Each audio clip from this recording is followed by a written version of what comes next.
And we're live. Holy man. crap. Oh, snap. We're even live on the right channel tonight. That's what What? counts. Oh my. First try. said we're supposed to be good at our jobs. We did it. We're champions. Well, welcome to Friday the 13th, everyone. We're here to play some spooky shit. We're rocking this out with the 3-2-1 system. You can pick it up on itch.io. I should have had the link for it. Anyway, we'll get there later. Oh, snap, there's an Adam already. Hey, Adam. And hey, Four Gathers and John Miserable. Thanks for them follows. That's fantastic. Nice. But yeah, we're here to play some 3-2-1 action. Tonight we're doing a spooky little thing called the Curse of Camp Quarts Pond. Totally not a play on Crystal Lake. And yeah, it's going to be a lot of fun. So the special thing tonight is our players, as you can see by the little tokens next to their pictures on the streams. 3-2-1 action. Yes.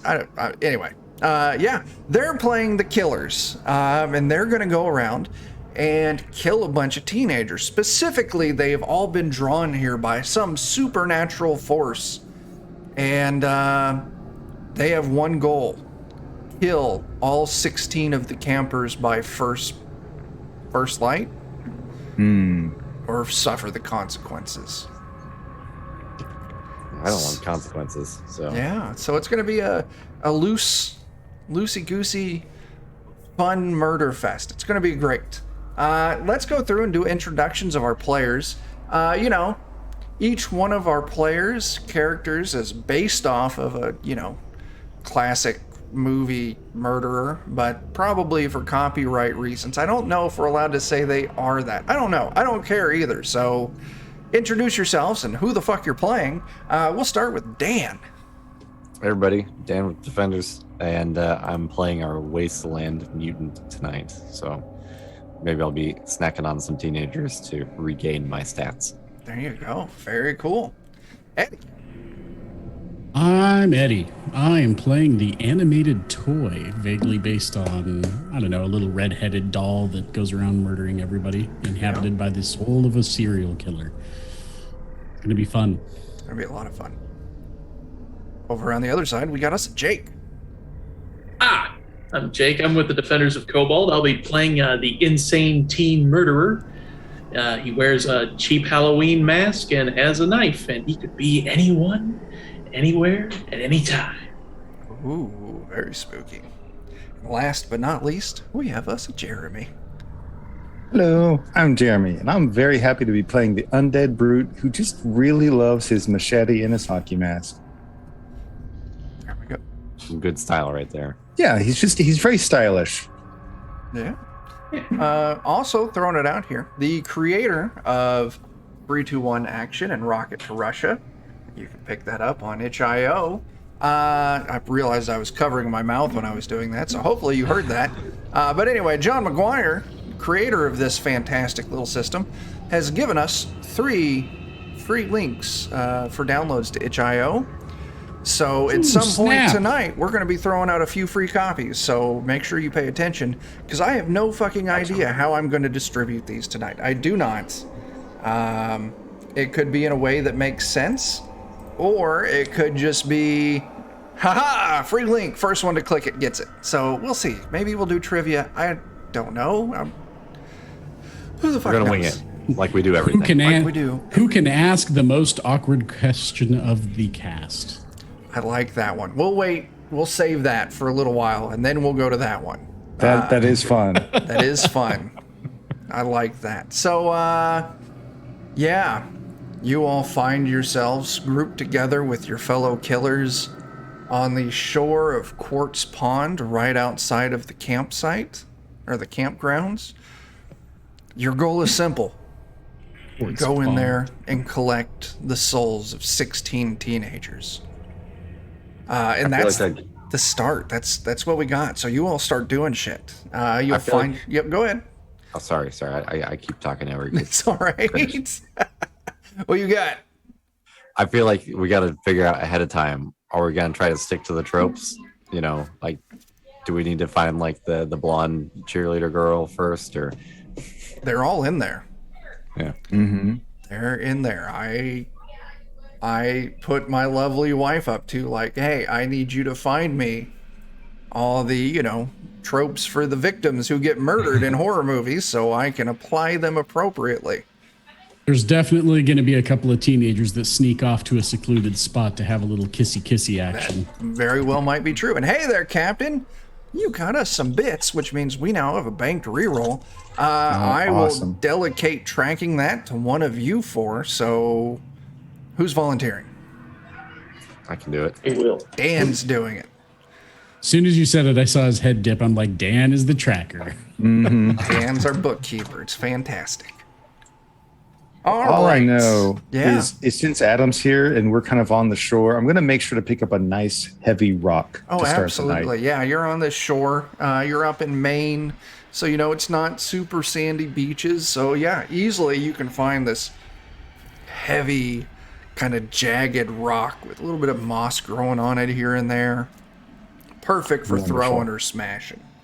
Excellent. We'll call that a rock. We'll call that a -4. So, Excellent. add it to your character sheet as a -4 rock.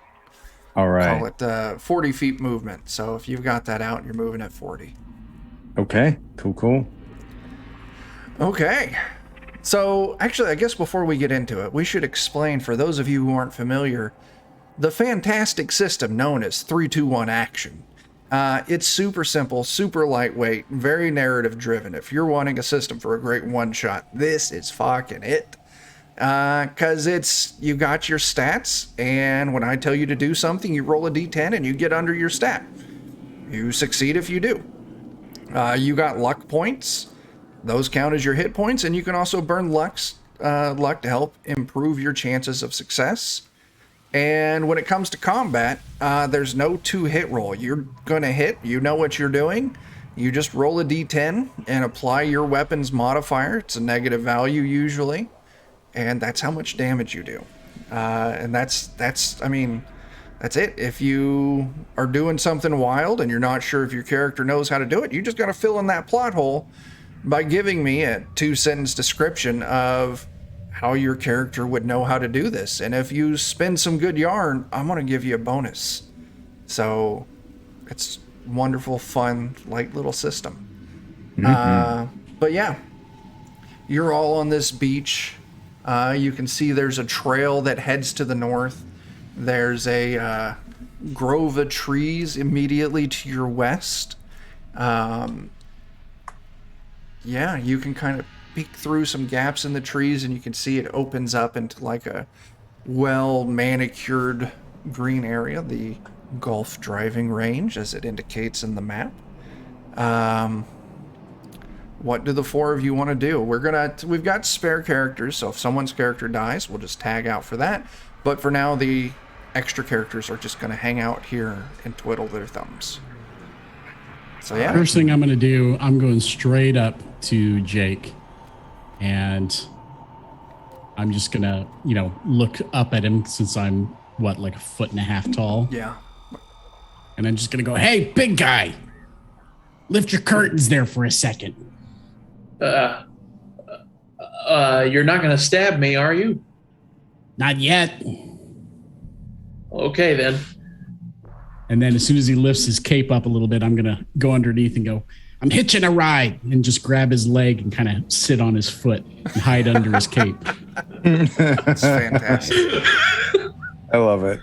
Beautiful. That'd be great if they kill me instead of having the serial killer gets back up for one last scare. Just Chucky pops out and gets him. Yeah. Something goes running it into gave darkness birth. in the shadows. That's Something came beautiful. from between his legs. That is absolutely beautiful. Okay. Since we're on a beach, maybe we should look for places where people can swim, possibly skinny dip. No clothes, no weapons, easy prey. There we go. So- I like your thinking. It's a long beach, but it stretches to the north quite a ways. You can see there's signs way off in the distance of some kind of like recreational area. You can see a large structure, would be like a water trampoline. You can see some docks and some floats. But it's way out there. Do you want to head up that way? How far from this little golf driving range are we if we just took a little peek at it while we're on our way up? You would need to give me an action check to move through the woods there, but it's maybe like a minute or two worth of cutting through the trees. I mean, can't hurt to be check it since we're here already. So I might do that. True. All right, so We would hate to miss someone if they were right there. Dan, So- give me an action Yeah. check. So you're going to roll me a d10. I do not succeed. As you get almost all the way, you've almost broken through the trees, and you hear someone call out ahead of you. Hello? Is there somebody there?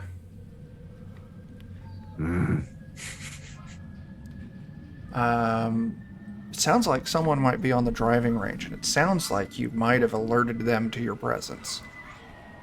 Yeah. Are there Rather any than- golf balls maybe out in the woods here? Like maybe somebody's hit one astray or something? I'll tell you what. I want to test for that. Let me get a character sheet open. Go ahead and give me a brains test. Uh-oh. Yeah. Oh. Yeah, but you never know. It could happen. It could actually happen. It happens. Yeah, you It find, happens. kind of in the trees and the shrubbery there, you find like 3 golf balls. Excellent. I want to just take one of the golf balls and just kind of like toss it to where it just kind of like just comes out of the woods and starts rolling out. Just kind of like that weird, like, Yeah. what the hell? And just try and entice their curiosity to get them to come closer. So, as our wasteland warrior, or wasteland cannibal, or I don't remember what I called your character, wasteland mutant, is kind of in the trees looking out. We've got our, our Jason there next to him, tossed a golf ball out real slow so it rolls out. You see 2 young people kind of set up. They were on like they laid out like a blanket. Looks like they were getting their groove on a little bit. And the Premarital sex? No. guy stands up and he kind of takes a few steps towards the thing. You can hear the girl like, "No, come back. It's just them other guys. It's probably just Tony or Michael just fucking with us. Come back here. Ignore him." And the guy like, "Hello? Like, I know you're there. Quit fucking around and just come on out. Like, you're interrupting some good stuff." I'll toss the next one, except this one still stays within the woods, kind of at the edge, like not quite Okay. as far out. And he's like, "Oh, what the shit is this? Let me zoom in for the map real quick." And if I can, I want to try and have it come to where it comes next to Dan. Like just kind of have the guy come wandering in after the golf ball is just right next to our Yeah. wasteland mutant. I can try and hide myself a little bit or something, maybe. God damn it, guys. Like, you can see, like, I don't know why you're always, cock blocking me. It's dirty. And he walks right up and he bends down to pick up the golf ball that's right at the edge of the woods. All right. Would Eat him, this, Dan. would this be a Pin him chance down. where I can use my pickaxe special action to pin him? 100%. He's like leaning down. Go ahead and roll your damage. Okay. Let's see here. He reaches down for the golf ball, and as soon as he wraps his hand around it, 7, and what's the modifier on your pickaxe? It's already on there. Oh, cool. Oh, nice. Whoa. 7 damage. That's going to drop him down some. You swing it right through his hand. You see the golf ball pop out underneath as your pickaxe is almost buried up to the shaft through his hand, pinning him to the ground. He starts screaming like, "Ah, what the fuck?" And he looks up and he sees you, and like he pisses himself in fear. "Ah, monster! Ah!" Excellent. And you see the girl pop up real quick, like, "What does it? Are you playing around? Like, what the hell is this?" Excellent. To get the next one. I want to position myself to like let her come check on the boyfriend, and I'm gonna chuck the rock at her head. Okay. Yeah.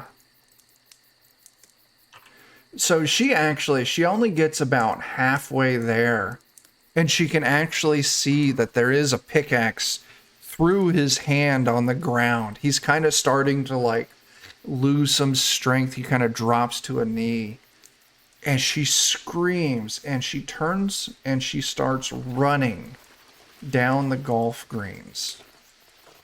I'd like to mark her. Yeah, you use her, your special ability, so you will always know where she is Oh, nice. until So she dies. her running away maybe isn't a bad thing because we can use her to find the rest of them. Yeah, so you watch her slowly get away. What are the other two of you doing? Rock on the back of the head. Okay, give me your attack on that.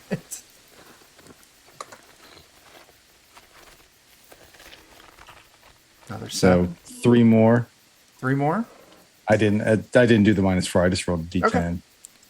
He drops down to a knee. The back of his head is still bleeding. He's still alive. Since my pickaxe is in his hand, would I be able to Yeah, yeah. -4. or maybe even better, try and just slam his face into the other side of the pickaxe? That's what I was thinking. Just roll that pickaxe damage. All right. I was like, wait a second. Pickaxe, 2 sides. Let's go. That's just 3, but the modifier is already on it. So He's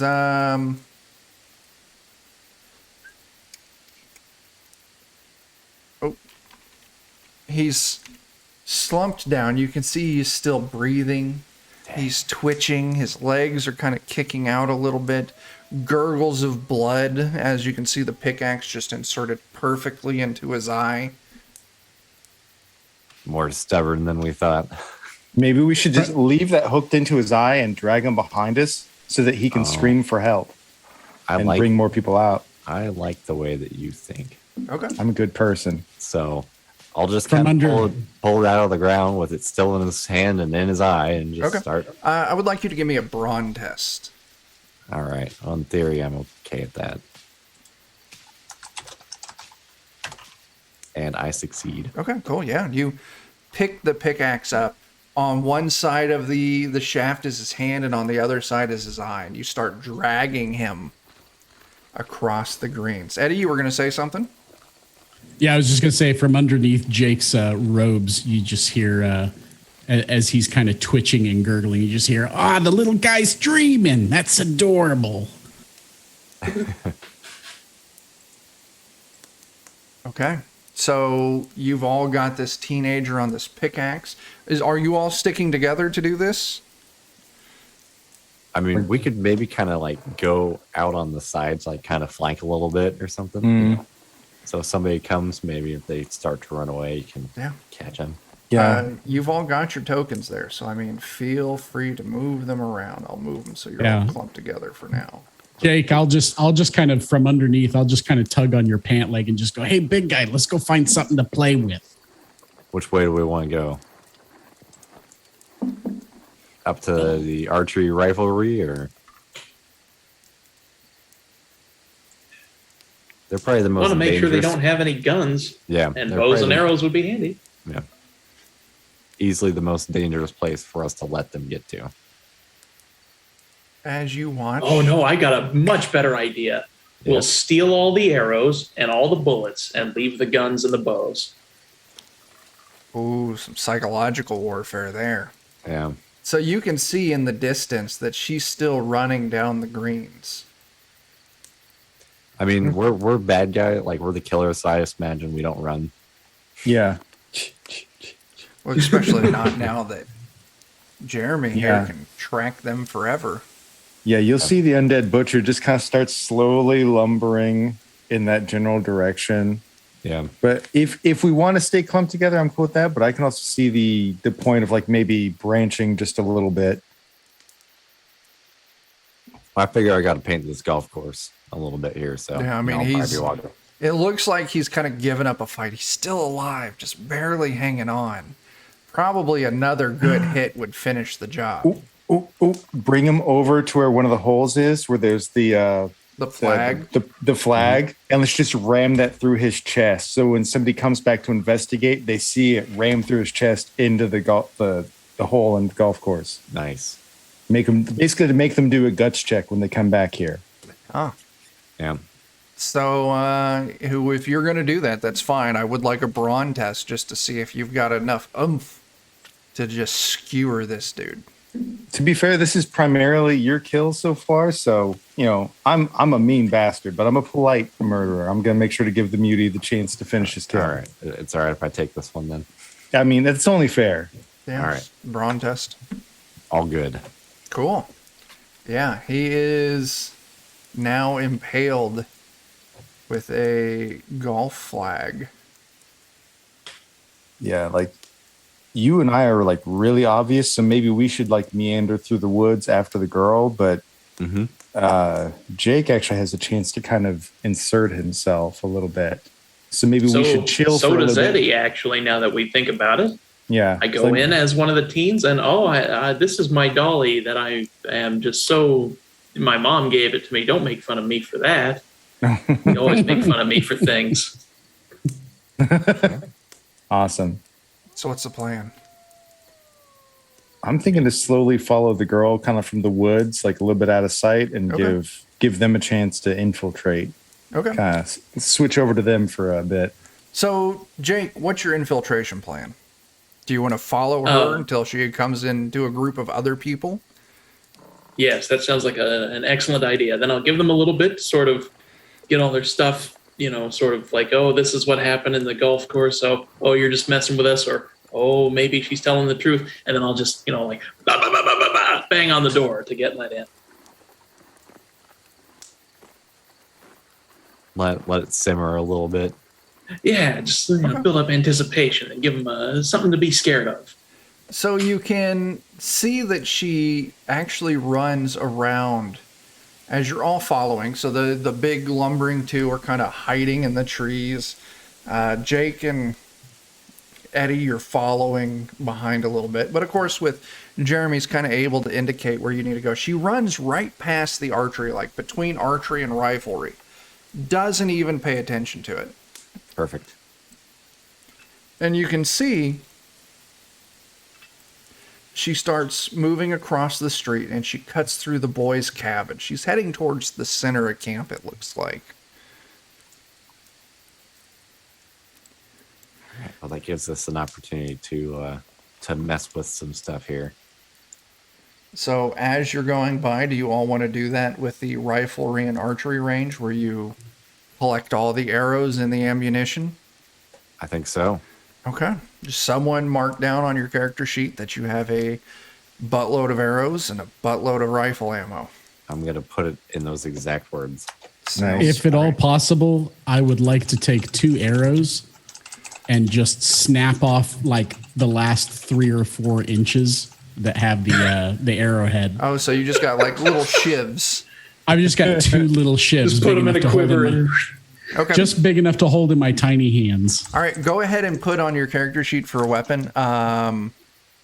Arrow shiv, called movement 40, and damage will be a -4. Nice. I'm just going to stuff a pocket full of bullets into my pocket. Keep your comments in your pocket. All right.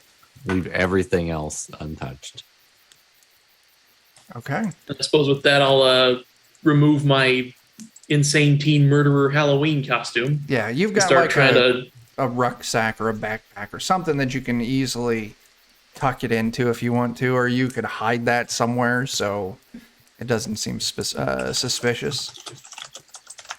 All right. And in that case, I'll just pick Eddie up, and then I'll start running off through the course trying to follow Sure. the path that she took. Yeah, you're following, and it looks like that she's actually heading towards the dining room, the dining hall. So as you two follow, You cut through the boys' cabins. You move through, and it doesn't look like there's any lights on in the boys' cabins, at least not from where you're at. You pass through the tennis courts, hockey field. You're in a softball field. She runs it through. Now she stopped screaming at this point, but she's just running with reckless abandon, kind of bouncing off things. And you can see she runs right up to the dining hall. And you can see that there's lights on in the dining hall. Looks like kind of a large building, cafeteria style, kitchen attached to the back of it. And there's lights on inside of it. And as you kind of get a clear view, you can kind of see the kitchen along the back, and you can actually see a couple people moving around in the kitchen.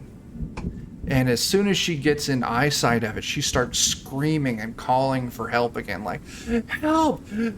Someone killed Mike! Mike is dead! Help!" And you can see that they run to the window and they look around. They can't really see anything because it's night out and they're in a light area peering into a dark area. But eventually you see a young kid open up the back door and step onto the porch. And he's just like, "Sandy, what the hell is going on?"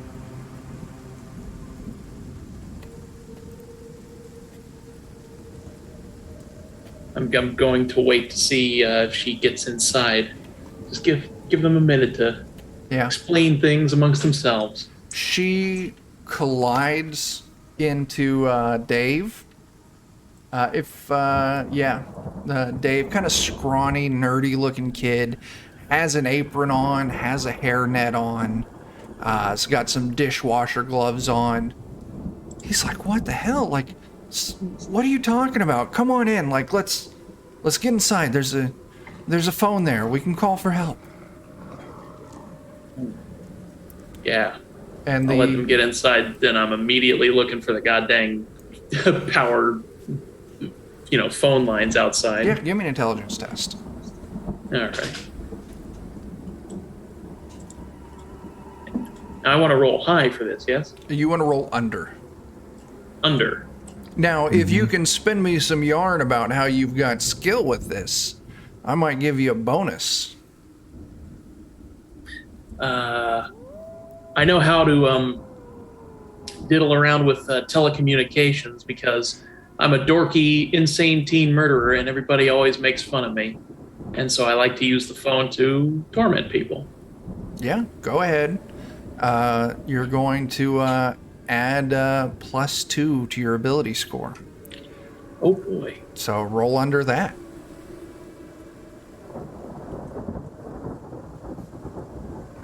All right.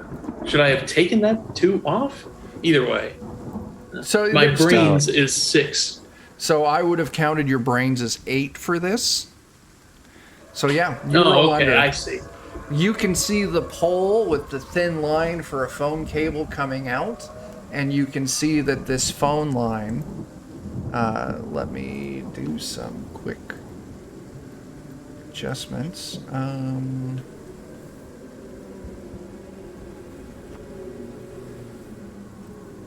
So I'm going to draw a line. You can see the phone line comes off to a pole across the street. And then continues down the road like that, out of the camp. So you can see that it then goes down to where it connects to the building and then goes down and connects into the side of the dining hall. So if you're wanting to connect the phone lines or disconnect their phone, you can just run up and just give that a cut. Will do. So yeah, you run up to the side of the building and you just grab the cable and you just rip it out of the wall. Phone lines down. And you can hear inside, "All right, just calm down." And there's a couple voices you hear like, "All right, calm down, Sandy. Like, tell Cheryl what's going on, and I'm going to call the police."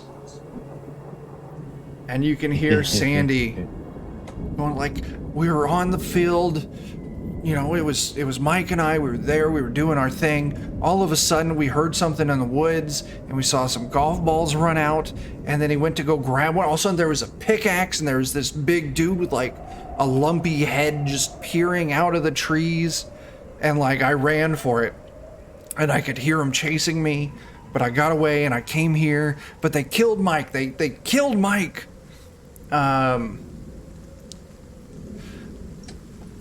And then all of a sudden, you hear the male voice come back in. The phone line's dead. What do we do?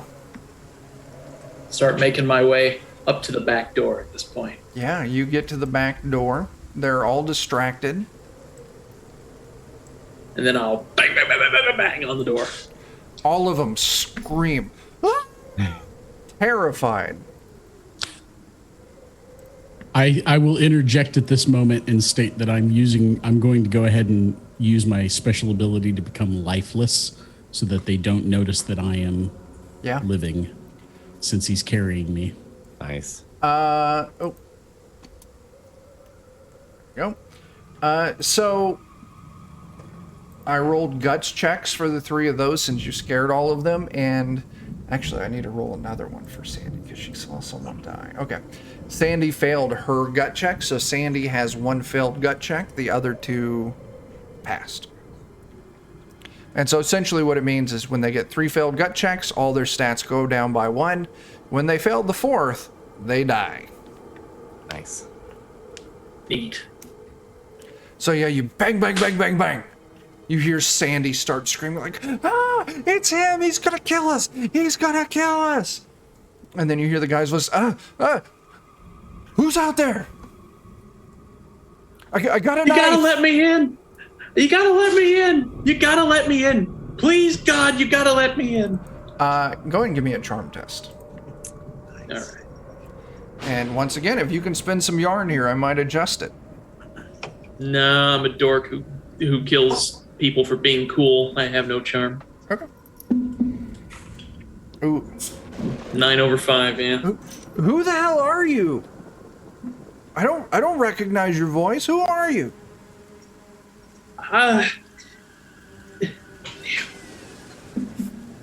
Just help! Help! He's right outside! Help! You hear one of the women's voice like, you can't just let him get killed. You gotta go see what's going on. You hear the man's or the boy's voice. Okay, just stay calm. I'm coming out. And the door opens and you see this dorky kid open up. Same kid you saw before with the apron and the hairnet, and he's got an old butcher's knife in his hand, like a chef's knife. He's like, the hell are you? I don't recognize you. Let me in and close the door. Close the door. All right, no funny business. Hurry up. And so all of the 2 of you are now in the dining hall with 3 people. Nice. Excellent. All right. Seems like a perfect moment for the power to go out. Oh, God, wouldn't it be great? I was actually just about to ask if maybe there's some generators or anything like that out by the lodge. I would say if we could move on to the next trauma-causing objective here.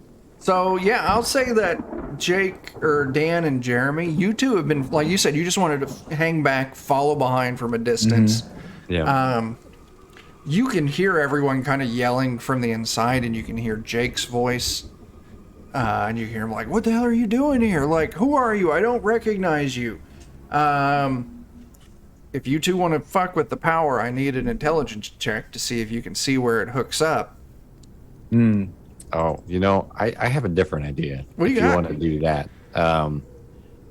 He suggested, he's being chased and that I'm right out there. So maybe I just walk up to the door and just try to bury my pickaxe in it. Oh, yeah, you can totally do that. All of a sudden, the kitchen door that they came out of, it's got a screen door on it, and it's got a wooden door closed behind it. You haul off, and you just, boom, give me your damage roll for your pickaxe. All right. Oh, come on now. Oh, you gotta be kidding me. We have a bank reroll. Yeah, I can't scare anybody with 0 damage. Yeah. That door is invulnerable. Okay. Yeah, there you go. You bury the pickaxe in this door. It busts through the screen door, not a problem, and your pickaxe buries almost to the hilt. And you start kind of like pulling and pushing, and you wrench your pickaxe out. Light shines out. Thanks, Captain. Refresh Thank that you. reroll for us. That's amazing. Oh my Thanks, God. buddy. And then you haul off and you bury it back in, and you rip and you tear, and you can hear all of them screaming and yelling inside. I'm going to make them all take guts checks. Amazing. Jake, how are you reacting? I'm going to hold up Eddie in front of my face as if he's some sort of magical protective charm. And Sadly, they Adorable. all do pass their guts check. But they're screaming, like, get behind me! Get behind me! I got a knife! Jake, what were you saying about what you're doing? Oh, you I'm got the holding doll the doll out. out in front of me. Yeah, I'm hiding behind it. Yeah. They're I like, figure once the pickaxe isn't like, knock on the door, and I'll just kind of like look down through the door and and you hear the first girl like, there it is! There's the monster! Jeremy, what are you doing out there? Well, you mentioned trying to spin a yarn, and as it turns out, I was once resurrected by the power of electricity, and ever since then, I've felt an affinity to it, and I feel like I kind of have that sixth sense to find it, since it is the thing that animated me. Oh yeah, absolutely. Go ahead and roll that intelligence check to see if you can find out where the power hooks up to this building. Go ahead and take a +2. That's a solid yarn. I succeed. Nice.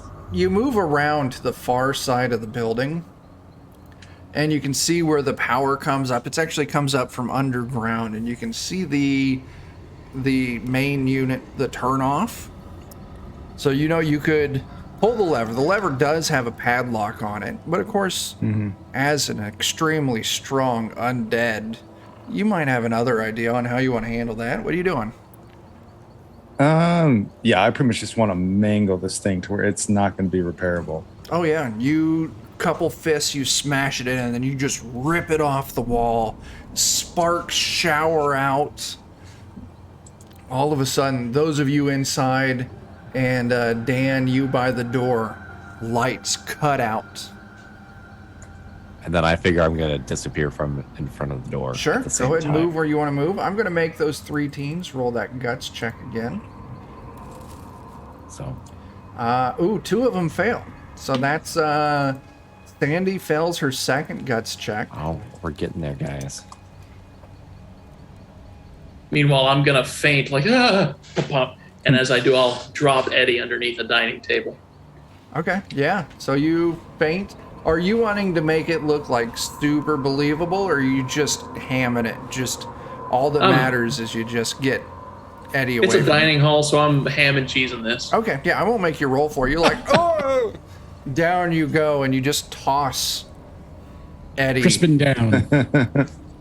underneath one of the tables. They're like, what the hell was that? They're all in the dark. They can't see anything. The boy's kind of like slashing with his knife towards the door, not really doing anything.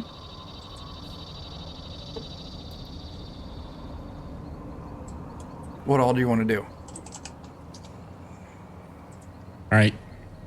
Chuck, now that the lights are out, I'd like to go ahead and try and make a sneak check. Yeah. Or an action check to see if I that's can going to sneak. be an action check, yeah. I feel like this is like your natural habitat here. Oh, Iggy. dang it. That did Do you not want to make it. you want to use our banked reroll? You deserve it, man. This is your I thing. really want to like, do that. Dark room, creepy doll. I know. This. Okay, that Oh, yeah. definitely succeeds. You pop up and you're just quiet as can Yeah. be with your little doll footsteps. What are you doing? So what I'm going to do is I'm going to run up to where, is it David, you said? Yeah, the With the kid with knife? the knife, yeah. I'm going to run up to behind David and with my knife, my butcher knife. Yeah. I'm going to pull it out for a second, and I'm just going to try and slash his Achilles tendons. Absolutely. Go ahead and roll that for me. Now, if I remember correctly, your butcher or your knife, action to sneak means you can make a stealth attack. I already had you roll successfully on your agility, so this does count as a stealth attack. So your damage drops to, your damage modifier drops to 0. So you're just going to get a flat D10. Nice. Now, there is... Ooh. Oh, You just put a 1. 1 damage. Now, the other thing with your knife is that if you don't kill them... They get to make an attack back. So he gets to make the same attack, no modifier to it. I am short. He gets 2 damage. So he swings at you and it just grazes, he just swings down. He doesn't know where he's going and it just nicks your forehead. A little bit of like stuffing pops out, just a little bit. What the hell? Something cut me. Like, something bit me. At that exact moment, they're just gonna. They're gonna hear nothing but the pitter patter of my tiny doll feet and just a. What the hell was that? We got to get out of here. As 2 of them fail this. I really love this whole like forcing them to make guts checks thing. I think that's almost more fun than the actual kills. That I kind of like this too. Yeah. So that is actually Sandy's 3rd guts check. Hey, thanks, goodness, Captain. another. You're a champion. You're the hero we need tonight. So all of Cindy's abilities have been reduced by 1 now, including her guts. Wonderful. Who was the other one who failed? That was Cheryl failed.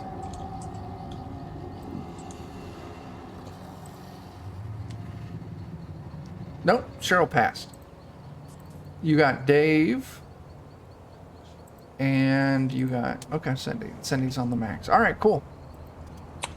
Any chance that there were some like gas tanks or anything like that nearby the generator? So it wasn't a generator. It was actually power coming in. Gotcha. I am including a little mechanic. If you want to take a few minutes to scrounge around, I'll give you an intelligence check, and then we're going to do a random roll to see what you find. Okay.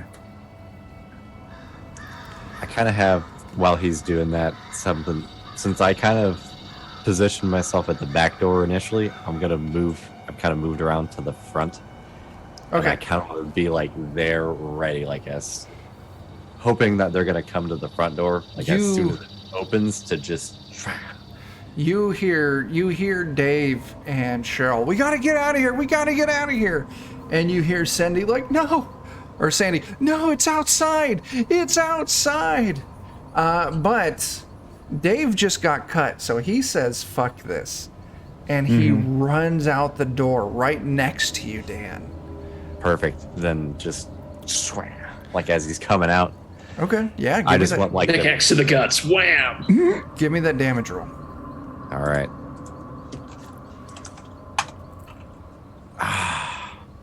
So David's a lucky bastard. He actually stumbled a little. And you just clip him in the side, and he kind of moves away. He's like, it's here.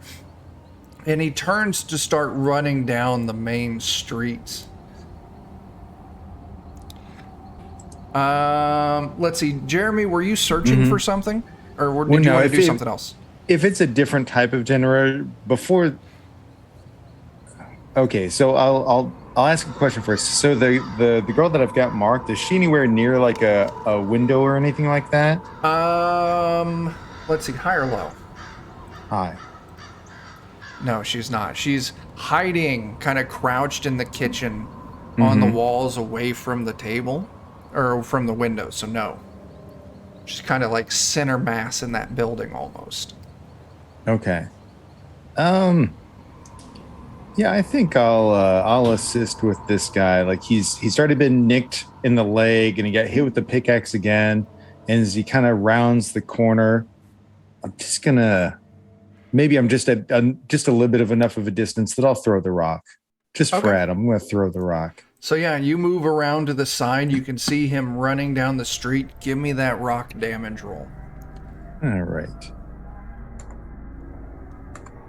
2. Oh, he's so lucky. No, he doesn't want to die. So yeah, you throw it and you clip him. It does stagger him just for a moment. Perfect, because I got what I'm doing next in mind. Does anyone else want to do anything? Or Dan, you want to take the next swing? If I can, I would like to make another action check to see if I can stealth. Okay, yeah, give me an action test. Elva wants to stealth in the pitch black room. Yep. It's a great thing to do. That is a pass. All right, yeah, you can sneak up to one of them and make your attack. Who are you going for? So I'm gonna kind of run. I'm imagining I've just been hiding under tables and moving about and stuff. Oh, yeah. So there's gonna be another little pitter patter of feet and then another little, and then what I'm gonna do is I'm gonna try and is Sandy the one out there with us in the room? There's Sandy and Cheryl both in the room with you. Okay, I thought one of them was in the kitchen, so I wasn't sure which one was out. It's kind of like if you ever been to like a big campgrounds where it's got kind of like the kitchen is actually open. Yeah, and there's just like the small serving counter right at the front. So yeah. Then whichever one of them is kind of out and about in the room near where Jake is laying on the ground, I'm just going to basically run up right behind her after making that noise. Yeah. And I'm going to lay down on the ground right behind her feet, hoping that she bumps into me, and I'm going to go lifeless. Okay. Yeah, so you give that little laugh. And which one were you putting yourself behind, Sandy or Cheryl? I'll say Sandy. Yeah, Sandy, you go behind and she's like, oh my God, there's something in here with us, but the monster's outside. I don't know what to do. And Cheryl actually gives her a slap, like, get yourself together. We got to figure this stuff out. Sandy takes a step back and kind of steps on your arm a little bit. She's like, what the hell? It's that weird kid's doll. And she picks it up. What the hell? It's got a little bit of blood on its hands. What's going on? It looks like something happened to its forehead. She seems like it's an escape, something to focus on besides whatever's happening. As soon as she picks it up and she kind of looks at it for a second, if she's holding it while I'm facing her, yeah, she's just gonna hear almost like a wind-up doll kind of voice just go, I want to play. And then all of a sudden my head's gonna turn to her and the eyes will go kind of angry. And I'm immediately going to pull those 2 little shanks out of my pockets and bury them in her eyeballs. Make your attack. Oh, and does this count as a sneak since I passed that roll first? That is specifically for your butcher's knife. So it would just be that's right. That's for the damage butcher's on knife. this. Okay. Yeah. So let's go -4, I think is what we said for those. Yep. 0. Crap. No damage. So you start flailing. I'm imagining she's just holding me out while I'm just flailing at her face. Yeah. But give me a second here. I just realized I forgot to do something. You may scare her to death yet. Yeah. Well, I'm gonna cut your face into a mask. As soon as you pop it up, she just goes, heart attack. She did fail her guts check, which is her 4. So I'm just going to yell in her face while I'm trying to cut it off, just going, give us a kiss, hon. Yeah, you kill Sandy. She stumbles back in fear and she slips and she goes down and she just hits the back of her head, like right at the back of where her head connects to her neck, right on the edge of the counter, and she just goes limp and lifeless. Oh, hell yeah. I'm going to look up and look at, you said it was Cheryl was the other one? Yeah. I'm going to stand on the top of her, just her body, just kind of standing on her chest or whatever, look over at Cheryl still holding these 2 little shivs and just go, are you going to be a more entertaining playmate or are you going to be disappointing too? So she did pass her guts check. So she turns around and she grabs something off the counter, and it's a can of beans, and she just chucks it at you. She's got 4 a bean, points of damage. Jake, are you still on the ground, or you want to participate in this? I was still on the ground, but now that there does seem to be some a fracas going about, I will get up. I'll just try to do so as quietly as possible. I want an action test. All right. Yeah. Meanwhile, I get hit with a can of beans and they just go, son of a bitch! Oh yeah, you pass that. So you get up super sneaky. You're moving around the kitchen where she can't see you. What do you want to do? Well, I'm going with a knife to the back. Sure thing. Yeah, so you get to roll this with no negative modifiers since you just snuck. 6 damage. That's not gonna kill her. Oh, man. That does drop her skill, her luck down. So she's gonna turn around. She doesn't have anything in her hand, so she's just gonna turn around and just try and clock you. And she connects like a real weak swing, kind of right center mass, and she hits you in the chest for 2 points of damage. Damn. As she turns to run out of the kitchen. Excellent. So, And this is the one that's marked, right? oh, I'm sorry. The one that's marked is dead. Yeah. Okay. In that case, I think I'll mark the guy who's running away. I think that's the good thing to do. Anytime somebody runs away, that's the one who gets marked. Okay. Well, we'll see if I can affect that or not. Okay. I'm True. gonna Give it a put a chance. little icon on him, show he's marked. So, Jeremy, you just threw the rock. Dan, were you going to pursue this guy running out, or what's going on? I'm sticking with the villains don't run. I was just gonna throw my pickaxe at him, just like a big two-handed over. Yeah. Just Oh, yes. 6 points of damage. So you throw this pickaxe and it sticks right in the back of his thigh. And he kind of like collapses, but he's still moving. He's still trying to go along. Now I will slowly walk after him. I assume As- faster than he can crawl. Yeah, at this point, you're catching up to him. All of a sudden, though, a girl runs out of the kitchen, just maybe like 8 feet, 10 feet behind where you were just at. As she runs out, she sees you and she just screams, just in pure terror. And she turns and she starts running around the side of the building. Maybe that's who you mark next. Let's see. Of course, that guy has to die first, right? Yeah, he'll have Yeah. to die first. Okay. So I'll be moving towards that. Yeah. Or He's crawling now, so you two are going to be able to catch up to him. And he's like, no, please, no, no. And he's still got this butcher's knife, and he swings it backwards at you. I figure I'll just grab the pickaxe and drag him to Jeremy's character. I do want a brawn test. All right. Nice. Oh, you just drag him back and then I basically chop down. Yeah. That's wonderful. That's a Two's a big pass. success right yeah, there. you grab the axe. As you grab it, you can kind of see it opens up and like blood starts squirting out a little bit. That's great. Jeremy? Okay. I will chop this dude. Hopefully. God bless. You want to take a reroll? We have a Kinda banked reroll. do. Yeah, go ahead. I want to go and kill this dude. I'm sorry. I mean, everybody should get a turn. Okay. Oh my gosh. Can Come you use on. luck? Can you use luck? This is the to luckiest improve guy in the world. Improve Luck? your damage. No, so that's Not the on one damage. stipulate. Yeah, luck can't be used for damage. So yeah, you stab down on. I do want to point out that Dave, the goofy kid, does have the highest luck of all the teams. Wow, it's showing. I guess not. In this case for him. And he's passing his guts checks pretty well too. He's got one failed guts check on him.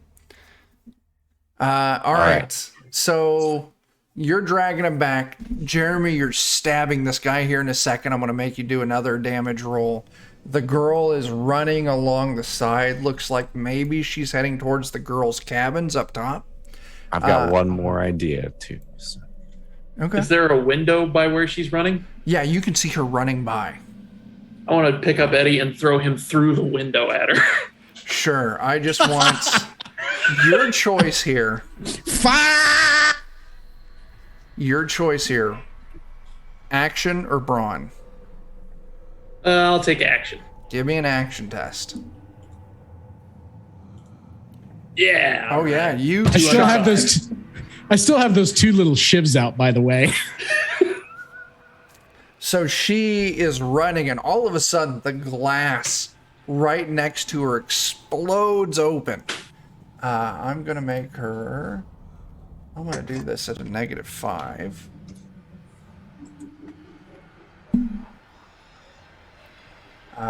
She's gonna. Oh, she doesn't take any damage from the glass, but all of a sudden, this murderous little doll explodes out of the window with these shivs. Eddie, go ahead and roll your damage. I'm going to say the act of being thrown, you're going to get to reduce your penalty for your little shivs by 2. She does pass her guts check, though. 7. 7 damage. Wow, nice. I'm just going straight for the throat. So she has some of the lower luck for some of these teams. So you're on her, you're stabbing at her throat. She's still alive. She's struggling with you, trying to get you off of her. Give me a brawn test to see if you can keep her from throwing you off. That is exactly matching my brawn. Then you pass. You stay on. You keep stabbing. But, Jeremy, give me another damage for stabbing this dude down here. Okay. Okay, I'll wait then. After he makes another stab, you can do what you want, Dan. Then we're going to have Eddie do another attack. Oh my gosh. That's I just like he's just rolling around on the ground or something, trying to weasel out of the. plus it since we're near the health center, I'm gonna see if like maybe this is like one of those health trails where like they have the little exercise equipment next to the walkways. Because clearly my machete's not cutting it. I need to get creative. Hi. No, there's not. Dan, what are you doing? All right. I was kind of hoping to do this where people could see it. So I might have to, I don't know. We'll see. I was going to try and just pin him on the wall and then eat him. Oh, you. I don't know if I can do that to deal damage or not, but I'll let you do it. You're gonna have to give me a brawn test to drag him to the wall, and it's gonna take a little bit of time.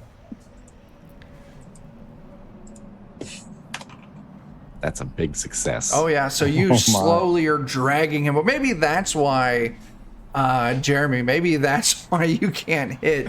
You keep trying to stab down, and he's like, and you're like, and he moves.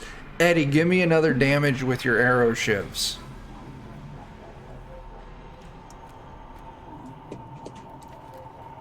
Normal modifier this time? Yeah, normal modifier. I need more pickaxes. That's the problem. Ooh, there's a 5. So I'm thinking I'm just gonna bury these 2 shivs in there, and then try and bite at her throat with my teeth. Then I want you to give me a damage roll at a -5. Okay. So re-roll this at a -5.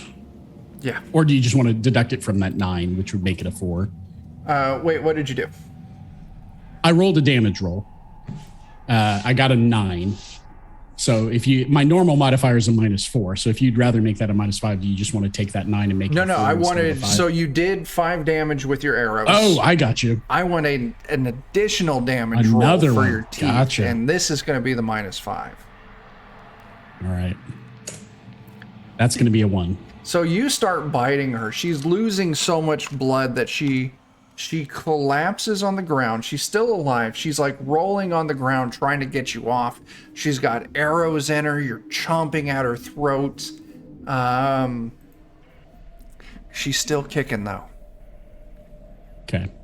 Jake, is there anything you want to do during this? I'm going to climb out the now broken window and try to finish her off. Sure. You can see that Eddie's struggling with her. Give me your damage roll. All right.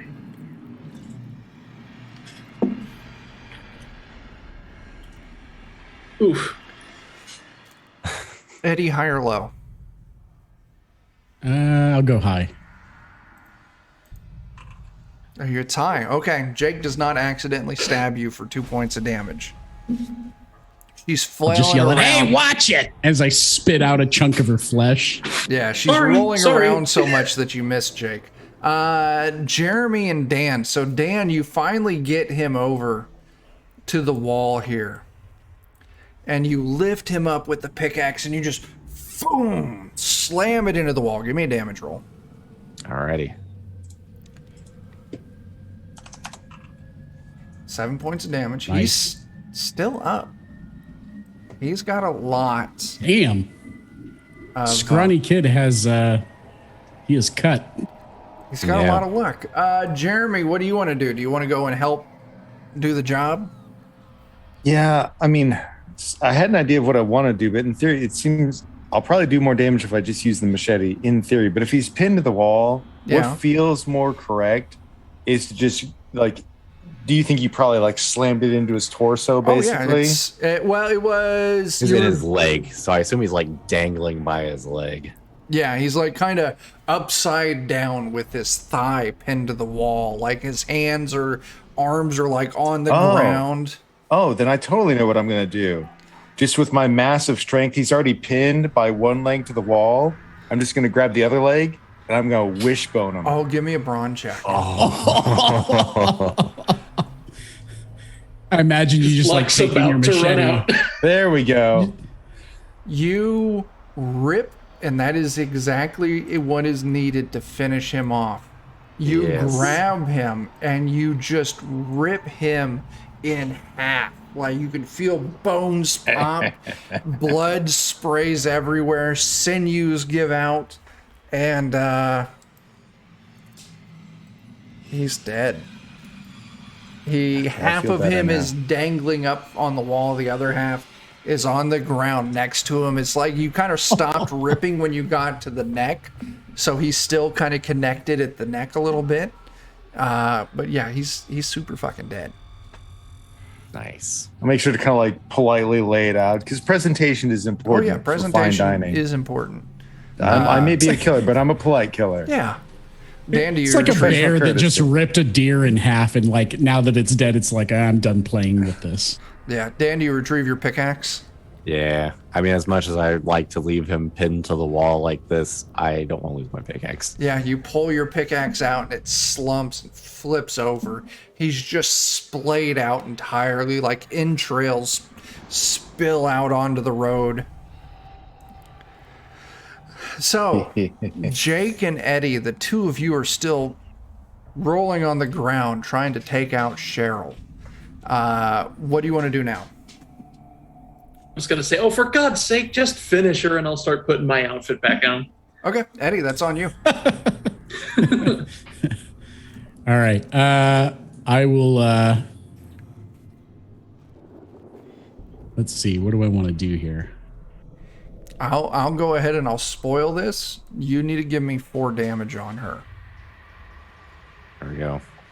I think I'm going to take since I buried those 2 little arrowheads in her shoulders or whatever. I think I'm just going to take my knife out now. Yeah.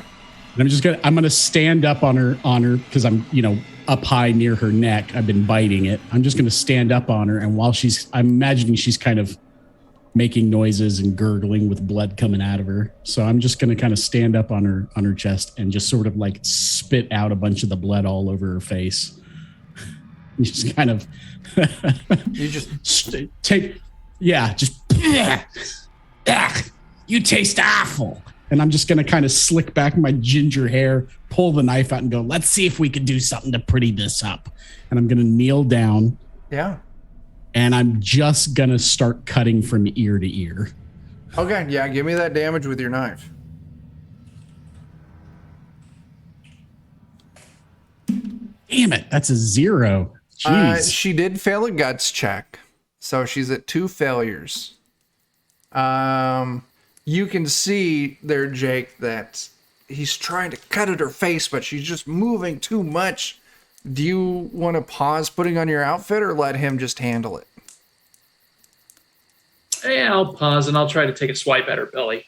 Sure.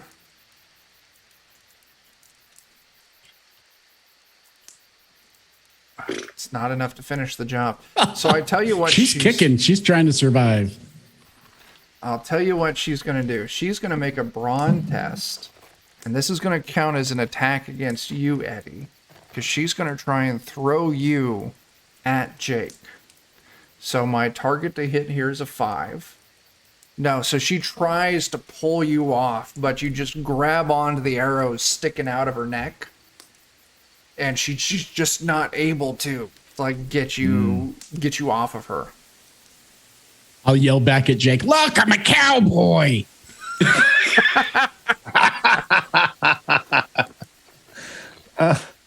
It's beautiful. You shouldn't call people a cow, Eddie. Come on. Don't assume. She's going to take the moment of friendly banter, and she's going to throw a fist at you. Nope. She just completely misses as she tries to swing up at you, like blood has gotten in her eyes. She can't see anything.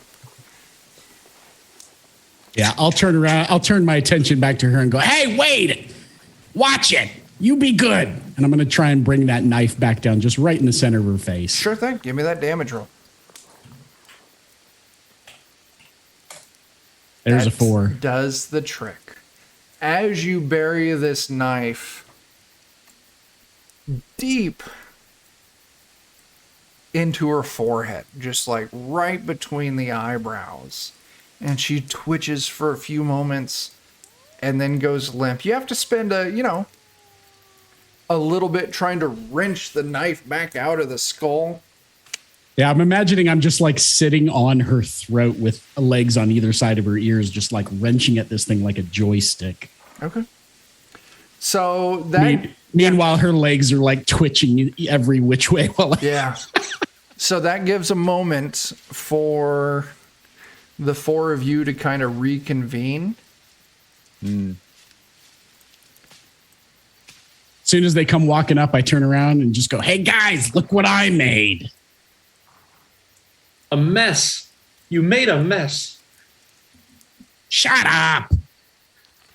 Okay. Now what? You could see that when the kid tried to escape, he was trying to run down the main road. Looked like she was headed towards the girls' cabins. Yeah, so we got 1 of 2 places to go. So you can see these cabins are kind of small. Maybe you're thinking if there's bunk beds in there, they fit 4 people, and it's just big enough for those 4 people. But you can see... I'm getting a beer delivery. Thanks, son.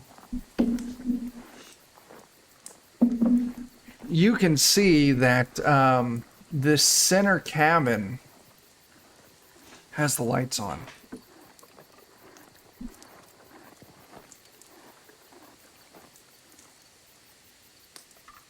So what do you want to do? Split? Send a couple up towards where the light is and another couple where the guy was running? Yeah. Or do we want to just all convene on that cottage? Because if there are adults in charge of this camp, they might be there. That could be the biggest threat. Real quick, I would like to throw out that let's give away a PDF. Yeah. Let's make chat tell us something. And the best thing they tell us is who we give it to. What should they tell us? You're muted, Dan.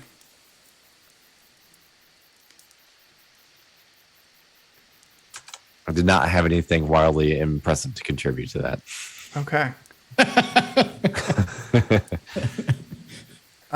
Let's see. I mean, it's Friday the 13th, like maybe something along the lines of like, because everybody has different things that they consider unlucky. Like, what's their jinx? Yeah, what's the thing that you come across in your daily life that you know is just going to bring you bad luck? Is a sure sign that your day is going to be utter shit. Best answer gets a free PDF. So we'll give it, it's 10:15. We'll give it to 10:20.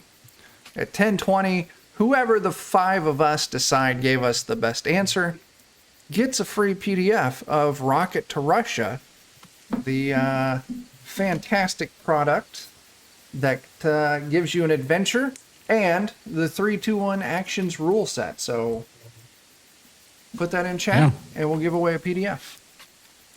Cracking. All right, there's Good one already. fortune for your bad fortune. Nothing like a pinch on the ass in all the wrong ways. Yeah. Ooh. All right. So you see this one cabin. It's got the lights on.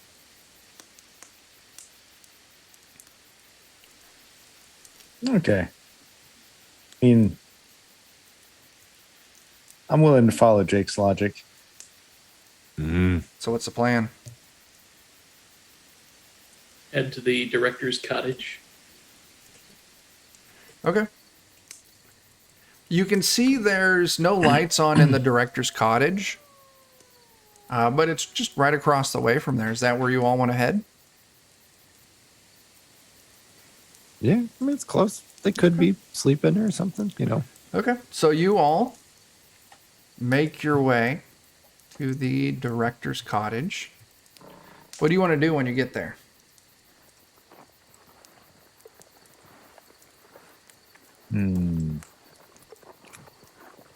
I mean, I might try and go ahead and move around to the back myself. Okay. See if there's like another way in or something like that. So you can see there is a front door and there is a back door. The back door is, well, the director's cottage kind of serves 2 purposes. There's like the office that's built onto one side, and you can see there's a door there. And there's the actual like cottage, the house part, and there's a door on the opposite side. So there's two doors.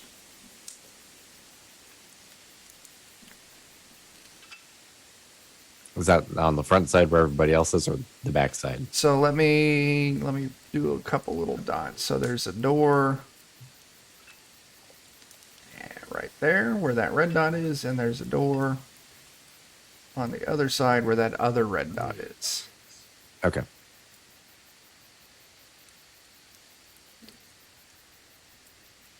Well, while I'm over here, do I notice anything else in this vicinity around us? Give me an intelligence test. Okay. I don't got a lot of brains.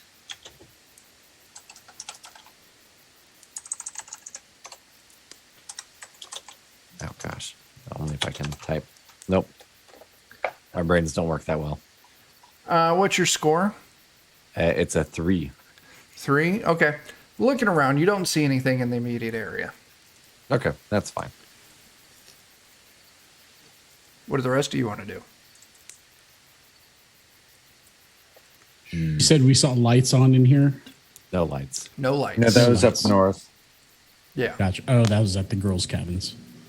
I'll take off my costume again, and then I'll just knock on the door leading up to the office. You knock. You wait a second. You can actually hear movement inside. And eventually, the office door opens up, and you see in the bathroom the standard definition of a middle school gym teacher. Kind of middle-aged dude, kind of going gray.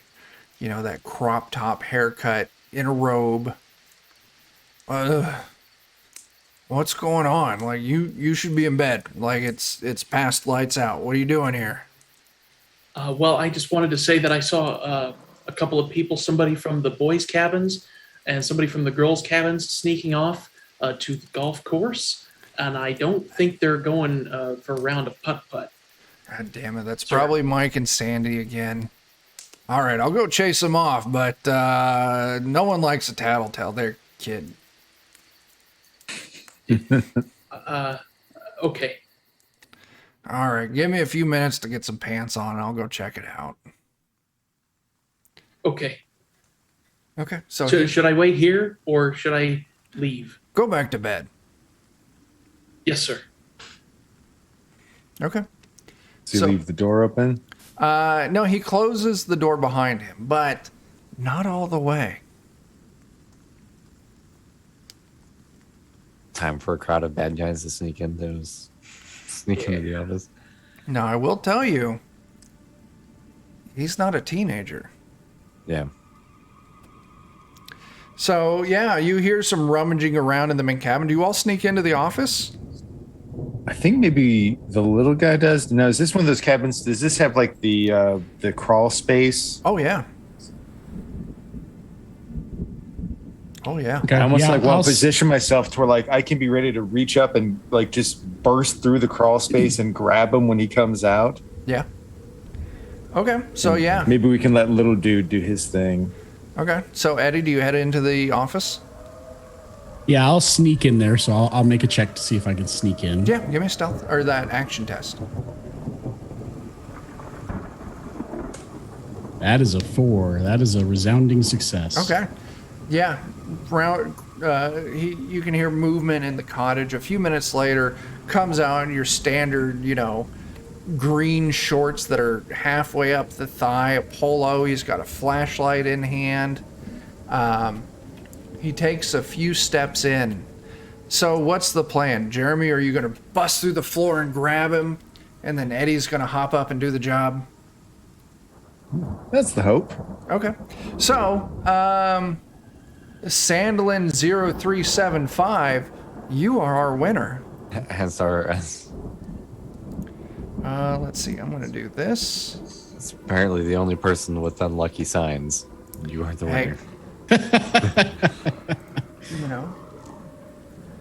Make sure I copy the link address correctly.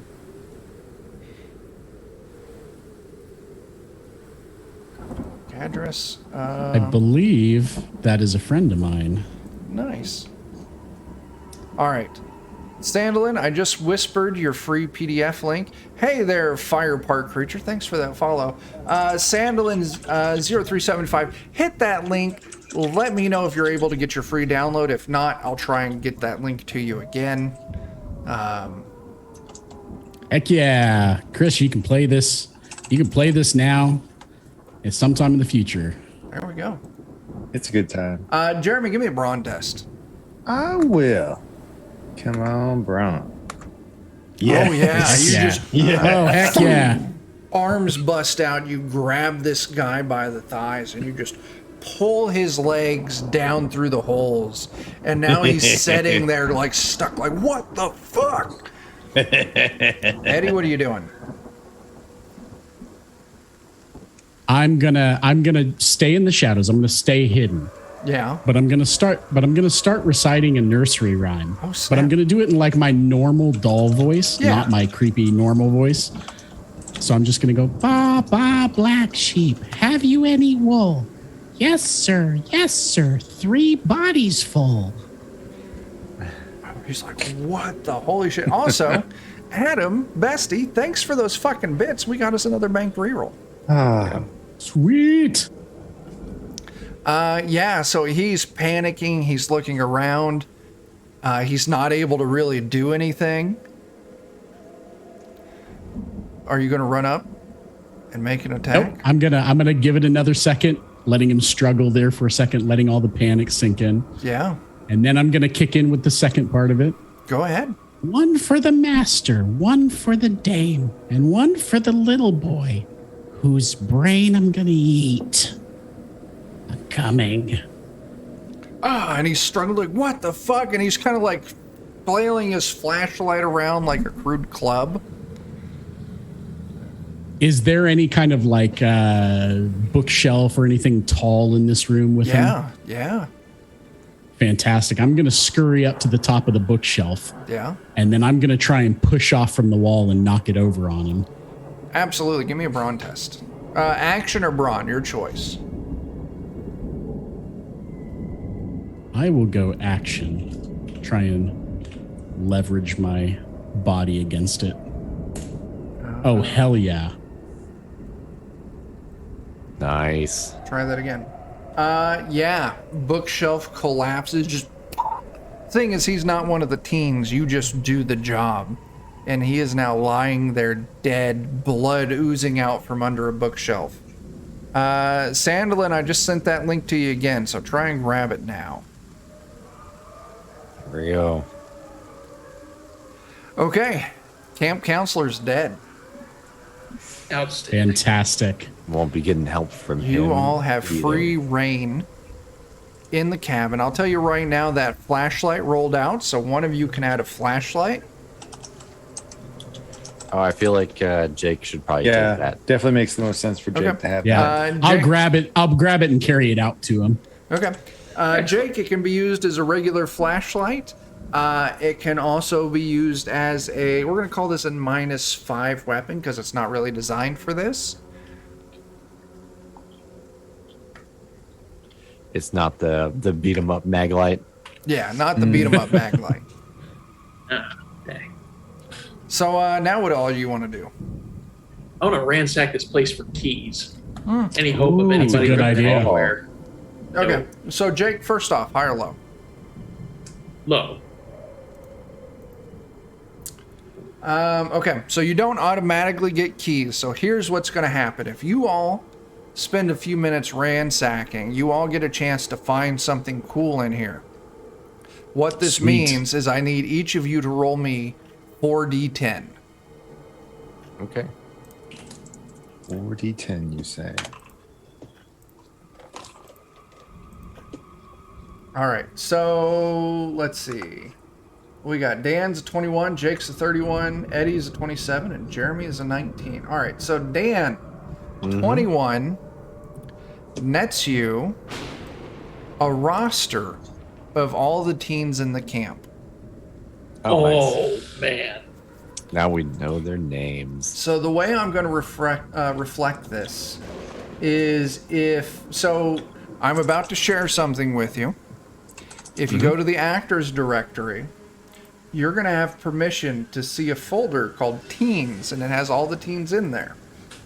Nice. I want you to know the stats in there are not correct, Okay. but the luck is. Okay.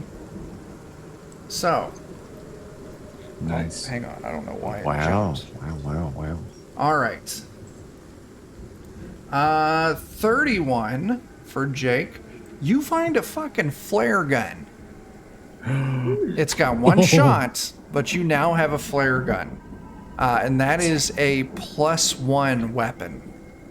Ooh. Oh, baby. Eddie, 27. Fucking Gimme, Christ, gimme, gimme, man. gimme, gimme, gimme, gimme, gimme, gimme. I don't even know if I want to tell you what you just found. Gimme! A chainsaw. Oh my goodness. Oh! That's a +3 weapon. Can you use the chainsaw? That would be hilarious. It's super duper big on you. And 19 for Jeremy, you find a radio. Just a regular AM/FM radio. I'm just running around on the floor, hauling around this giant chainsaw, just going, look at this beauty. Just making noises with my mouth. I bet if you Stare at my pulled the radio. trigger on that, you could ride it like a unicycle. Bet you almost could. Just have it dragging him around. Stare at my radio, stare at your chainsaw, shrug, and just decide I'm going to find a way to kill somebody with this radio. I mean, I'll look up at you holding your radio and just go, better luck next time, big guy. Jeremy, if you want to use the radio as a bludgeoning object, it's a -4, but it can only be used once as a bludgeoning object. That's fine.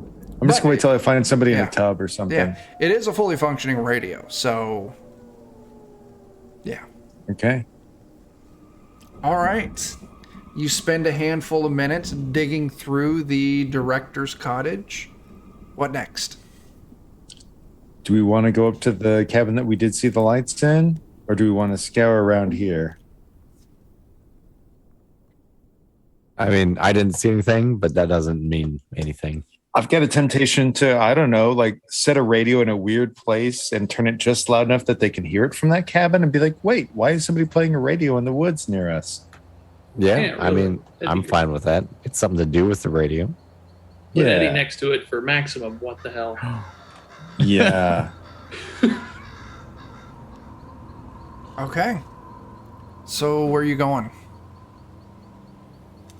Now I will say, anyone in the director cottage area, if you want to just kind of like scan the area like what I had Dan do, it would just be an intelligence test.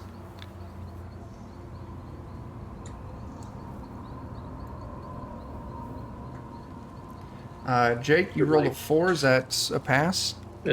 That's under my brains. Or yeah, brains, yeah.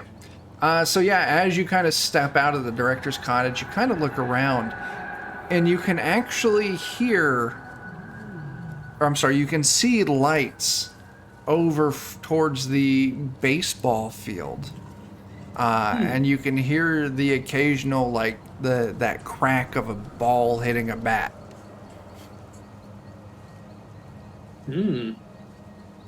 That could make for some fun. Oh, I've got an idea. Lay it Are on there us. bleachers there? There's a few bleachers, yeah. Fantastic. I'm gonna look up at Jeremy and just go, oh, come here. I can't stand to see you so fucking depressed. Give me the radio. And I'll hold out the chainsaw for him. I'll take the radio from him and hand him the chainsaw. And then I'll just go, all right, big guy, come on, follow my lead. And I'll run over to where the bleachers are. So, all right, so looking at the map, so you're looking down here by the meadowlands. You can see the baseball field. The bleachers are on the interior sides. So if you just cut across this field, you're going to be running right into it, right in the lights. They're probably going to see you. But you can either probably cut around through like the soccer or lacrosse area. Let me move the map so people know what we're talking about. Or you can try and go down the main road and try and cut through these woods here to try and then get up to the bleachers without getting noticed.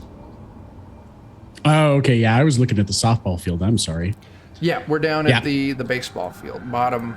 I'll just go along the shadowy trees and stuff along the road. Sure, Take sure, the sure, long sure. way. I'm fast. I'm only carrying a radio. I want you to give me an action test, but I'm going to give you a little bit of a bonus, a +1 bonus on this, just because if there's someone here in this baseball field, it sounds like there is, they're going to be distracted by the game. Gotcha. Okay. So what's your regular So, action score? My regular action is an 8. So you're going to count your action score as a 9 on this. Oh, hell yeah. Hey, Bert, thanks for coming by.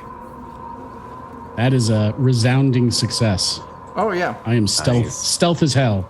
So you're able to sneak down and around.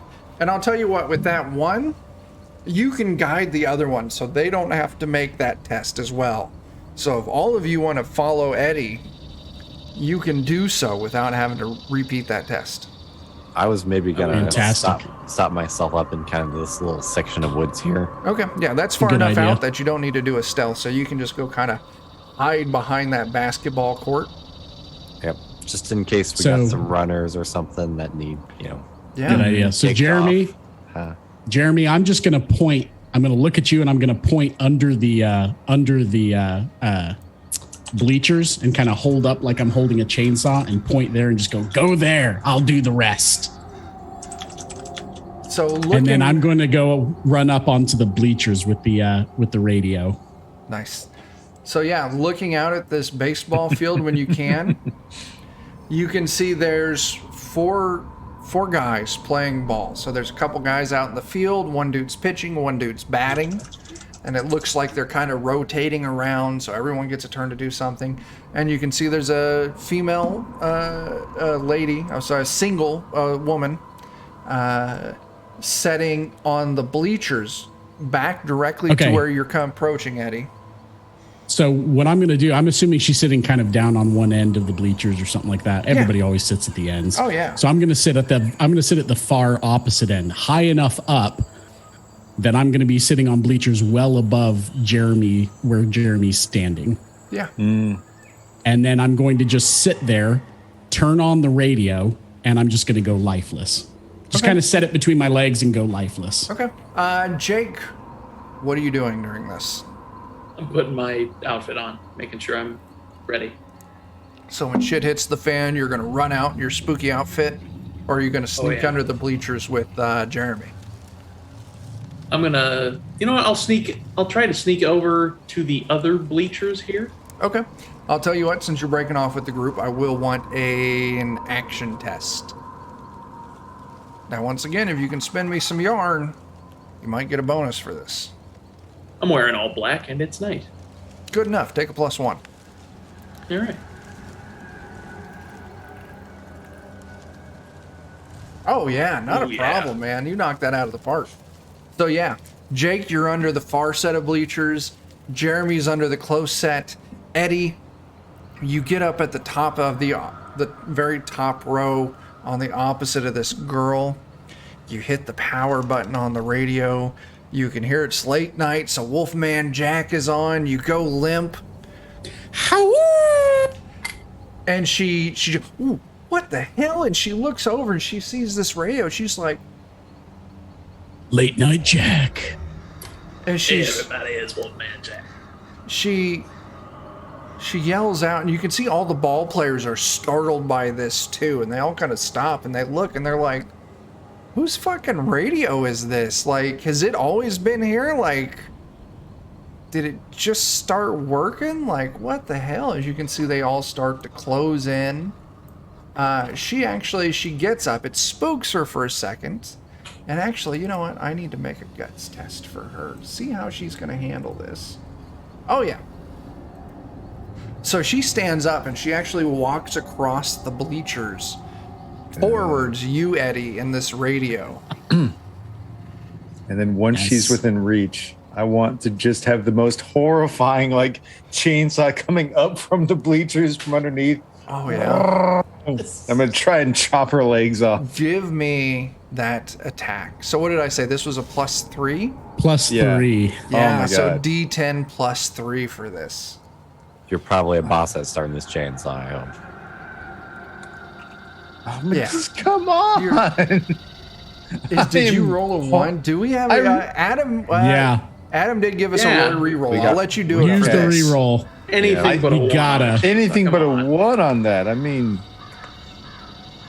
Yeah. Yes. Max damage. It's Friday, baby.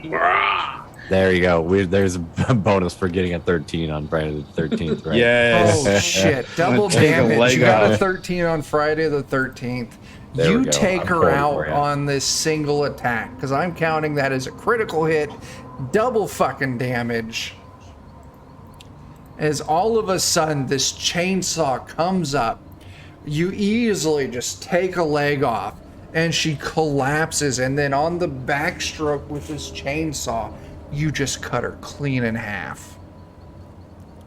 Nice. I hit the wrong button. Oh, So good. I'm so happy for you, buddy. So I need Yeah. to roll 4 guts tests. That was a reroll well spent. Yes, it was. Okay. So this first dude here, Chris, fails his guts test as he starts panicking like, what the fuck? What the fuck? And actually I need to consult a chart for the other 3.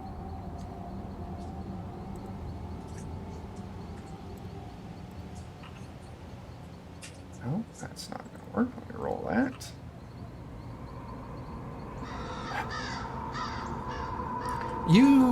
They pass their guts test. someone killed, what's her name? Cindy! Oh my God! And the three of them charge towards the bleachers. Good. It's not the dude with the baseball bat, so they're all unarmed. They're about to be. Exactly.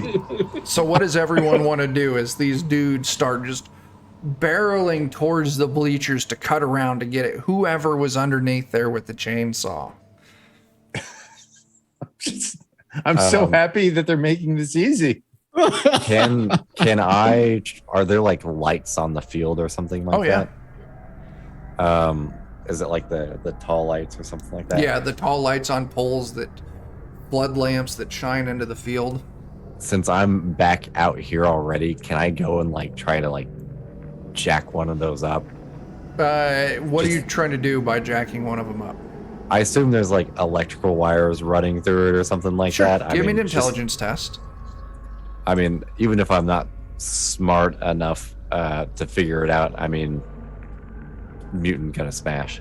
Yeah. You just want to smash. Yeah. Oh yeah. Oh, technically I pass even. Yeah, you can see that. You know, there's lights cutting along the side. I'm going to draw another line on the screen here. So you can see that the rows of lights are where those red lines are. And you can see they're all connected. It looks like over on this side, on this pole, there's a throw lever. Like that's where the power comes up. And you can see there's lines tied to each one. So if you were to take out that light, you could take out all the lights and the baseball field would go dark. Perfect. How do We you can want to... take some of that confidence. I mean, just pickaxe to the box, probably. Just Sure, yeah. Just give me a damage roll. I just want to make sure you don't roll 0 or a negative. yes, indeed. Oh shoot! You bury your pickaxe into this box, and you don't manage to power off the lights, but you do get a nasty jolt of electricity through you. You take 1 point of luck damage. Yeah, that's fine. Okay. Jeremy, Eddie, Jake.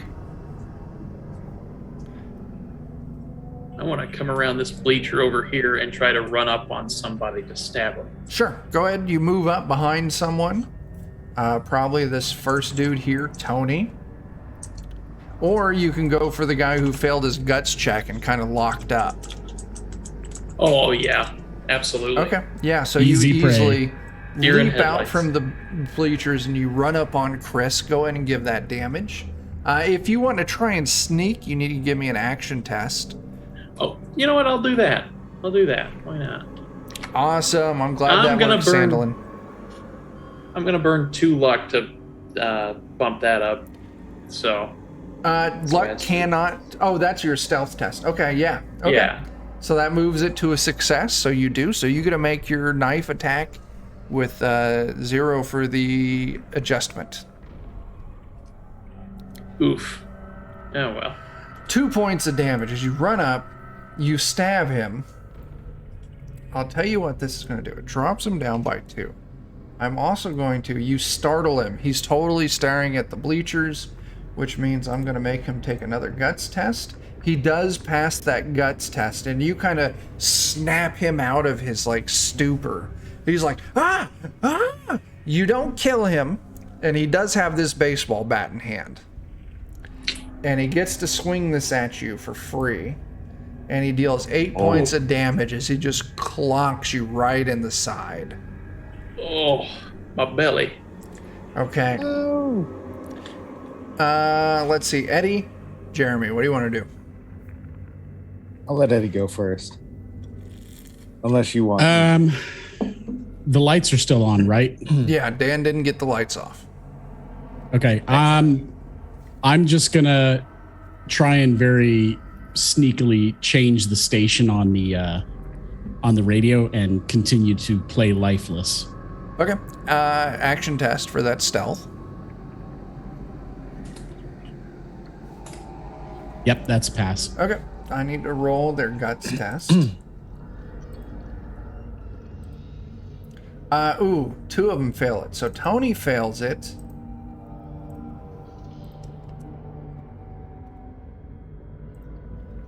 And Michael fails it.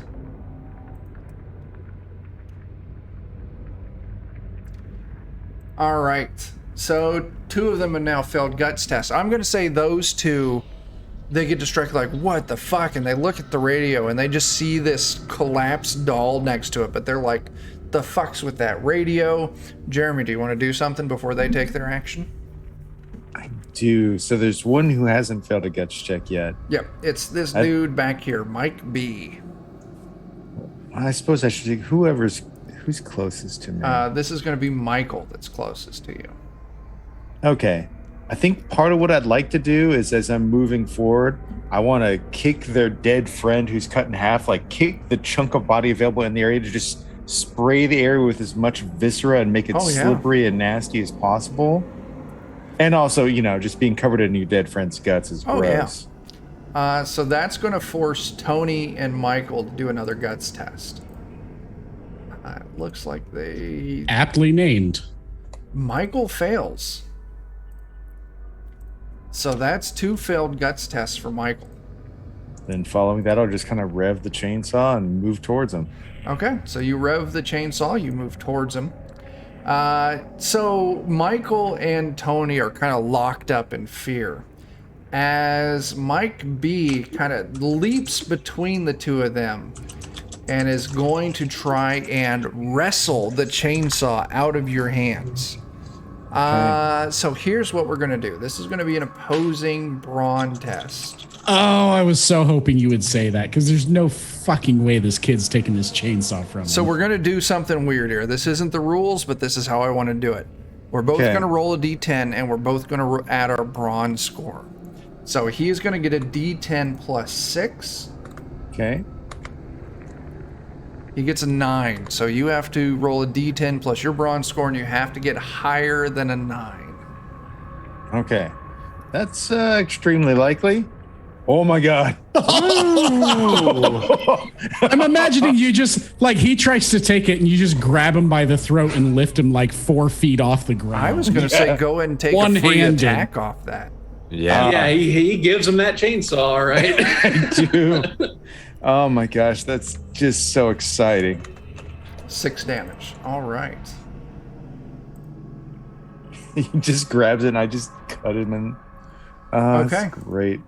We'll start back with your turns. Who wants to do what? Dan, are you wanting to do something with that power again? I'll try one more time to knock the power out. Sure. Just give me damage on your pickaxe. Like I said, just don't get 0 or a negative. Again. Oh, you take another point of luck damage. Our poor mutant over there just... We'll kind of follow. Jake, why don't you go ahead and take your turn? All right, I want to shine my flashlight right into this kid's eyes. Sure, you shine. All of a sudden, you whip out this flashlight, shine it right in his eyes. I'm not going to call that enough for a guts test. Anything else you want to do with that? If possible, I'll make an attack after that. Sure, go ahead and take a +1 bonus. He's gonna be distracted, not able to kind of defend himself as well. So, yeah. Yeah, ready? Yeah. 3 damage. And you stick him. It kind of clutches at his. You kind of get him off the shoulder. But he's still up. This wasn't a stealth, so he doesn't get a free swing back. Eddie or Jeremy? Go for it. I think what I'd like is, honestly, I can't disagree with what our friend Matt in chat is saying. Like, we already kind of had the grapple. I love the idea if I am lifting him up from the earlier grapple, I kind of want to turn him towards one of his friends so that as I shove the chainsaw through his guts, the gore just sprays all over their friends' faces. Sure. Which friend, Tony or Michael? Whichever's closer. Probably Michael. Michael. Okay, give me your damage against Mike B.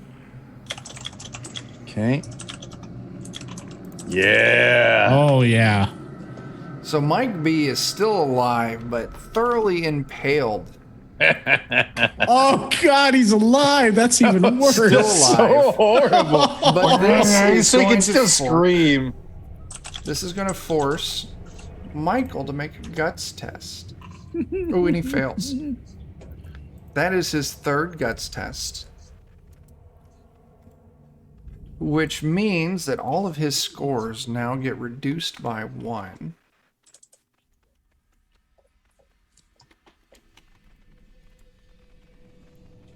One more failed guts test for Michael and he dies. Excellent. All right, Eddie.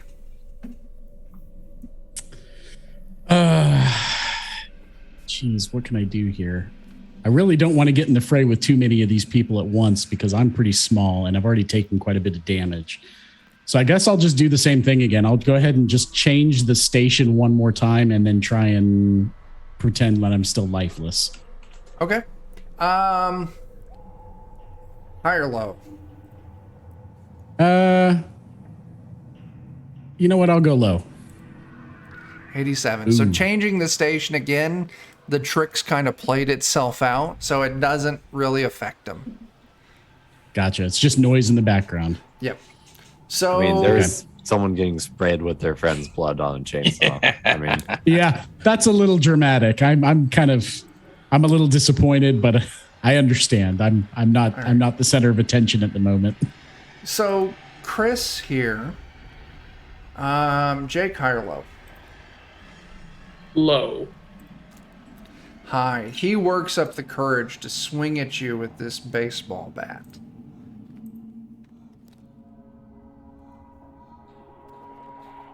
He clocks you for another 5 points damage. Alrighty. All right. Mike B is going to give me a brawn test to see if he can force himself off of this chainsaw. Oh no. He does. I don't think this is going to work how he wants. Jeremy, roll me that chainsaw damage again.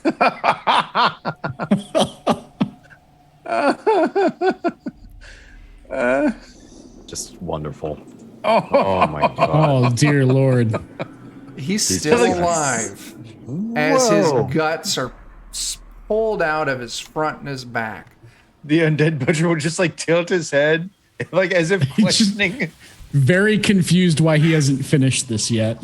So, all right, Jeremy, I'm going to make you tell me high or low twice. So first, high or low? Hi. Okay. Michael, he, despite his stats being so terrible, he's going to try and swing a fist at you. Okay. 2 points of damage as he clocks you. Okay. Tony, high or So low? your face doesn't even move. Yeah. Mm-hmm. Tony, high or low? So Jeremy, high or low? I'm sorry. Okay. Hi. 69. Same thing. He's going to try and clock you. Okay.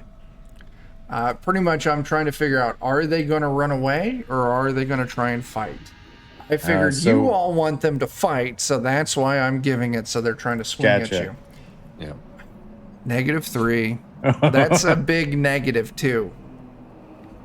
He swings. He slips on the blood. Jeremy, high or low? Can he Hi. also fall in the chainsaw? Jeremy, roll me that chainsaw damage. Yes. I'm so happy. He just like slips and falls face first into it. All right. He. Tell you what I'm going to say. He falls. And his hands go wide to try and catch him. And you cut one of his hands clean off. Nice. So now, Tony here. I don't have a good icon for that. It's fine. Tony there is now one-handed.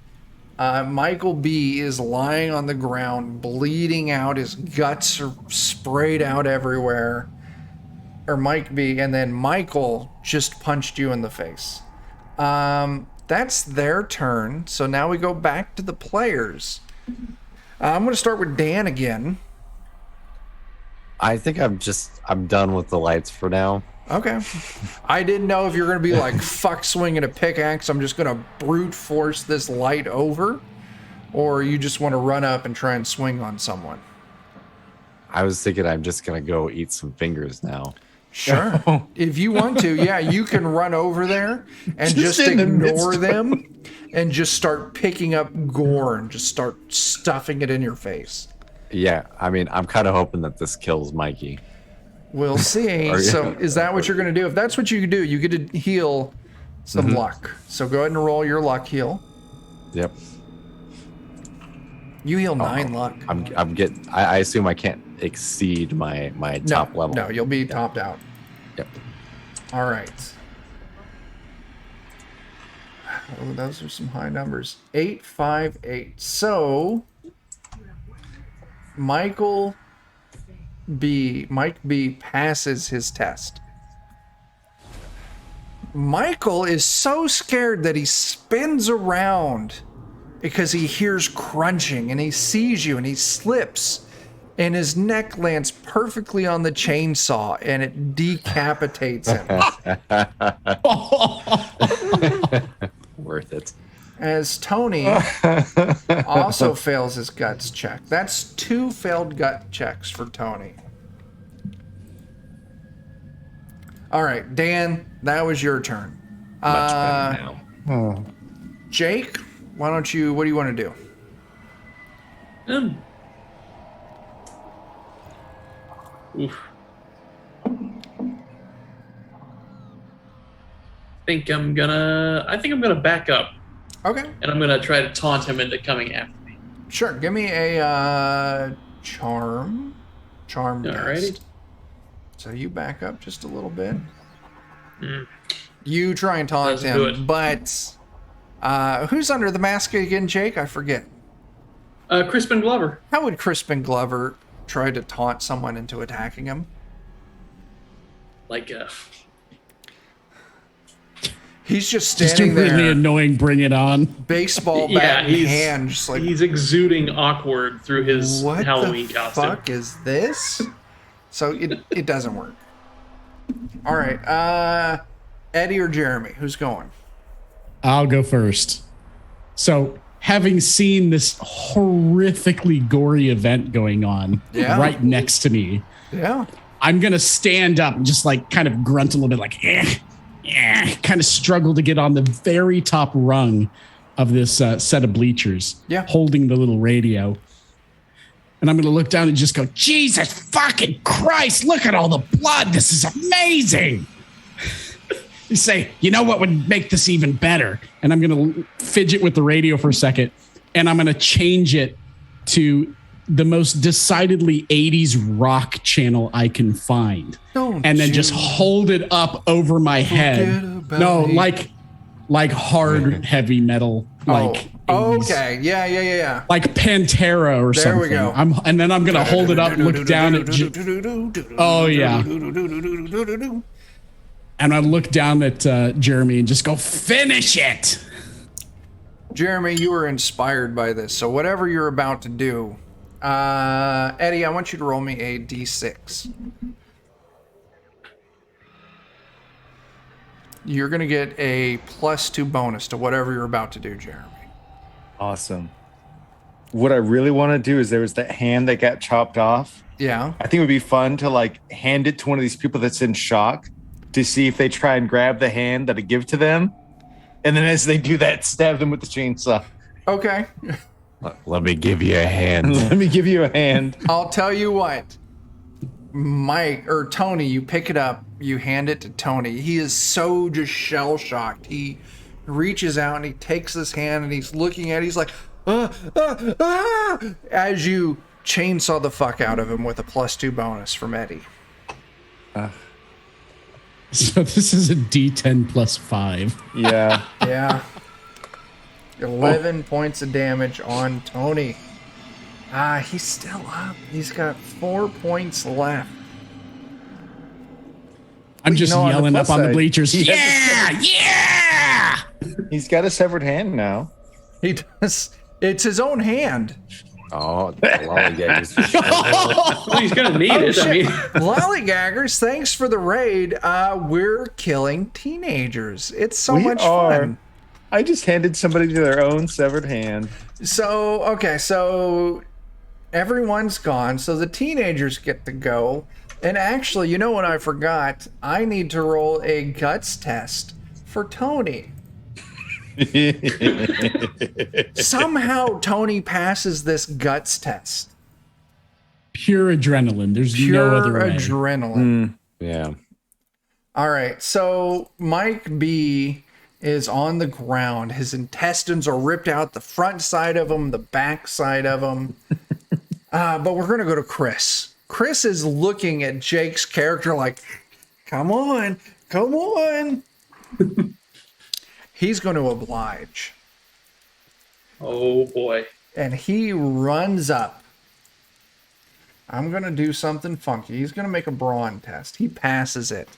So I am going to give him an adjusted modifier on this baseball bat. He's about to smash. But he only home run does you. 2 damage to you. As he swings hard and it catches you in the side, but it's at a really weird angle, so it doesn't do a lot of hurt.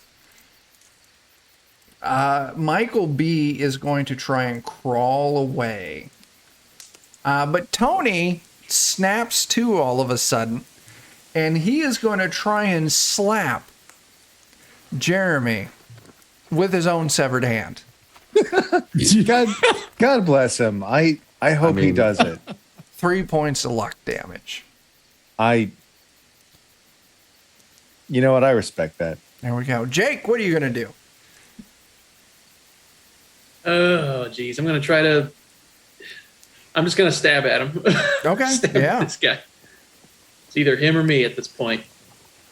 4 points. And that's -4 actually. So No damage. Jake, you're kind of getting your ass kicked out here. yeah, I am. Yeah, All right. We'll go with Dan. Dan, what do you want to do? All right. So we got Mike B is crawling away, leaving a stream of entrails behind him. While Tony just slapped Jeremy's masked killer, undead, fucking juggernaut, whatever you want to call him, with the severed hand. yeah. I think I might go maybe help Jake out. Because Okay. the guy crawling across the ground, I kind of want that, I won't let that go for a little while. Okay. So, yeah, if you run over to where Jake is, you can take a swing at Chris over there. Yeah. Let's go ahead and see if we can knock him down a little bit. Sure here. thing. I kind of want to do this like a golf swing in this case. Oh, just up. Okay, yeah. Go ahead and roll that damage. There we 7 points as you catch him in the torso. And as you pull out, blood just splatters across the ground. He's still up, though. What a Holy stubborn heck. guy. All right, so Dan and Jake just went. So now we're left with Eddie and Jeremy. Who wants to go first? I'll defer to Eddie if he's got an idea. I will put the radio down, still blaring heavy metal music. Yeah. Yeah, it's just. And I'm going to pull out my knife and I'm going to hop down off of the bleachers onto Jeremy's shoulders. Okay. And I'm just going to point forward and go, let's get the fucker. Okay. Eddie, give me a D6.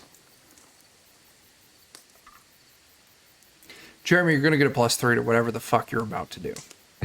Okay. Jeez. Jeremy, it's your turn.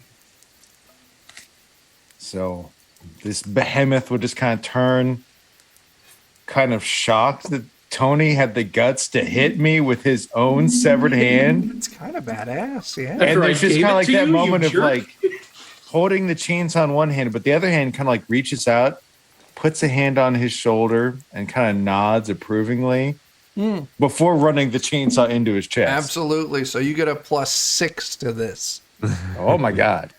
Oh God. So D10 plus 6.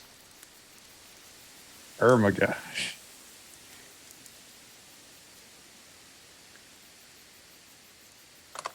Oh. 14 damage. Gosh. I'm just sitting on Jeremy's shoulders going, "Ah!"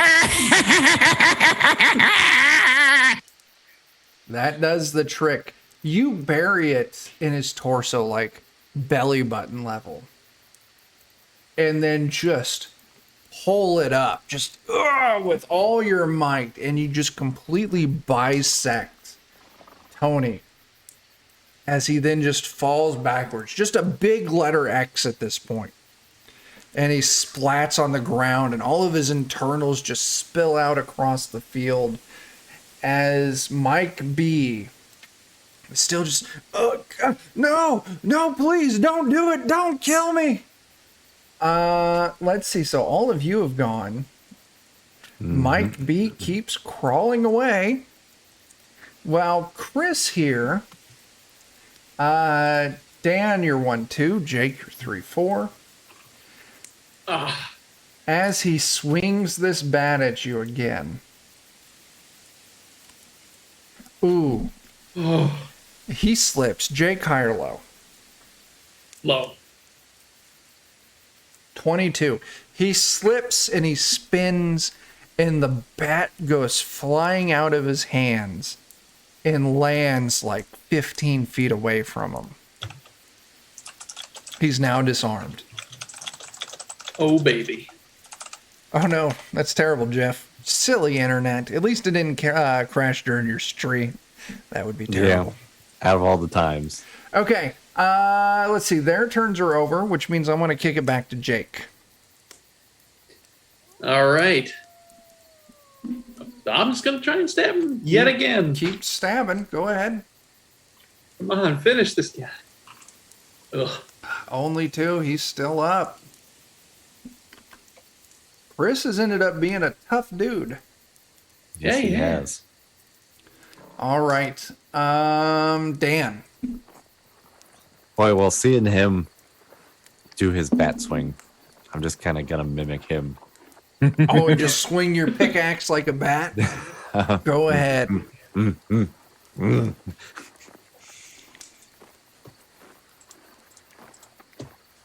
Let's hope I don't also mimic his damage. 6 damage. Dude's still up. My God. Sportsman of the year. Yeah. Golfer. Baseball. Dan. I can't pick off this runner, guys. Dan, I want you to give me a D4. Let me tell you what you're rolling for here.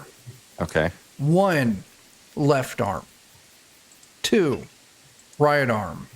3, left leg. 4, right leg. All right.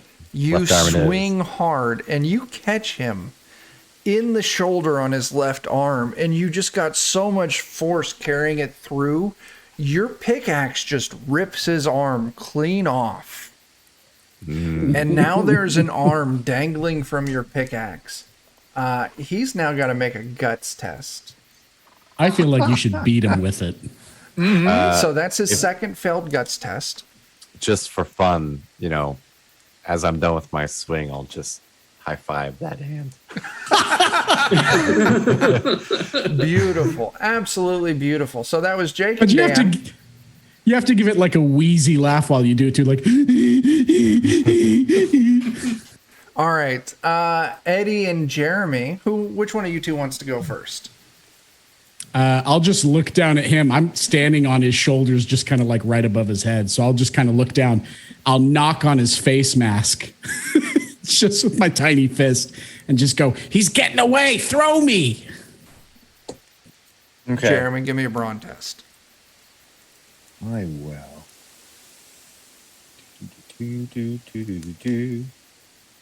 I do pass it, thankfully, because I'm a pretty massive dude. Okay. So, Eddie, you're thrown at Mike B. Not Jeremy didn't do well enough to give you any kind of bonus here, but you land on Mike B's back. Fantastic. Now you got to burrow a little hole into him. Make What are you gonna do, man? Oh, what would I say at a moment like this?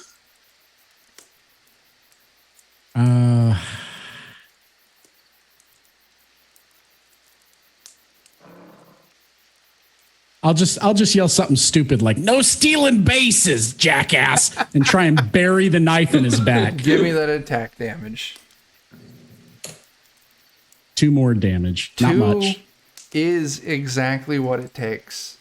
Nice. Well, we done did it. As Mike B is now dead. I'll pull my knife out of him, stand up on his back, look back at the rest of the group, and go, "Hey guys, this one's out of here." Absolutely beautiful. Chris with one arm. Let's see. Jake, do you want this guy to attack you again or not? Sure, go for it. All right. So Jake, high or low? If you High. win, he attacks you. Nope, he runs. He turns and he starts running away from you. All right. So the 4 killers, it's your turn. Who's Is going that the first? only? That's the only dude who's left alive. Is it time to Marked. pick off a runner? Oh yes, pick up a runner.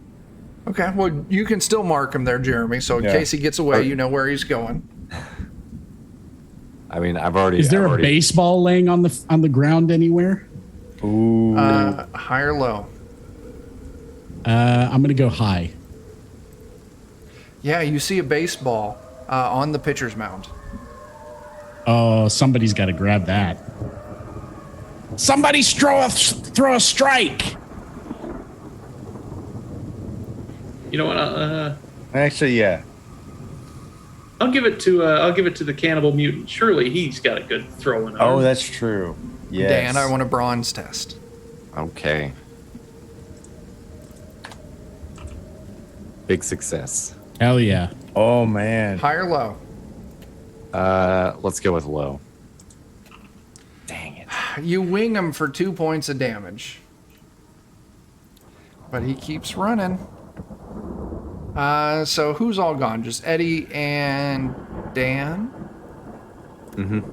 So Jake and Jeremy, what do you want to do? I'm gonna try to run and give him one last stab in the back while he's not fighting. Okay. What's your speed? 40 feet. Oh yeah, you can catch up to him, no problem. Give that stab. This dude's tough. He doesn't go down. Oh, That's my. fine. Jeremy, what do you got? My speed's normally 30. I'm not sure if it might be less with the chainsaw. It's going to be less with the chainsaw. Chainsaw is going to be at Okay. 25. Makes sense. So I'll be moving towards him. I don't know if I can necessarily reach him, but I'll be moving towards him. Okay, you move towards him. You cannot catch up. All right, his turn. He keeps running. And but as I follow, I'm not just going to follow him. I'm going to make sure I'm kind of doing the whole, you rev the chainsaw at just the right time. Okay. He runs, so then it passes back to all of you. Who wants to go first? Not might Eddie. I'm gonna take a knee and just grab my ribs like. Okay. Dan? Since I had such luck batting earlier, maybe I'll just try and actually hit a ball at him since he's further out now. I know that's probably going to be very hard, but... You pick up another ball from the pitcher's mound. Toss it up in the air. I want you to give me an attack -5. All right. If this works, it'd be just so awesome. It's not a 0 or negative number. He had 2 left. That's amazing. You killed him with the baseball. Yes. As you toss this baseball up into the air, ting, and you see it just right in the back of the head, and he collapses to the ground, dead. So satisfying. And then you hear me out by first base just yell, and the crowd goes wild. I want to point out that you now have 6 teenagers left, and they're unaware of what's going on. And speaking of people unaware of what's going on, maybe it's time to give some people a PDF that just joined. You are a fucking genius. All right, everyone, we got a free PDF, so you can get yourself a free PDF copy of Rocket to Russia. It uses the 3-2-1 action system by John McGuire and Gio Colazzo. I'm probably butchering your last name there, Gio. I apologize. But this also has the rule set for 3-2-1 action, which is what we're playing this in. So what do we want to make chat tell us this time? Good question. I think they should guess what our fears are, what our actual real world fears are. Okay, that's it. So it's 11:15. At 11:20, whoever comes up with the most entertaining answer of what our real world fears are, doesn't have to be true, just has to be fun and entertaining. And whoever has the best answer gets a free PDF of Rocket to Russia, which contains the 3-2-1 action rule set that we're using tonight. So, chat, you got 5 minutes. Well, 4 minutes now, so fucking figure it out. All right. What do you all want to do now? I'm gonna meet up with the group again after wiping my knife off on this guy because I, better keep it a little bit clean. And I don't know. I'll meet up with the guys. I mean, it's pride time to hunt again. Mm-hmm. We know that there's somebody in the girls' cabins.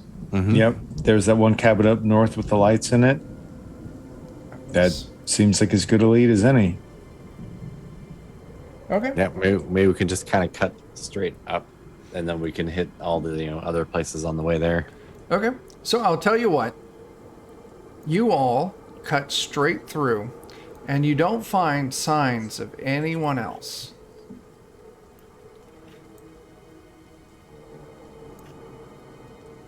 So you're all up by the girls' cabins. What's the plan? Is it Ooh. just the one of them? Only one has lights on.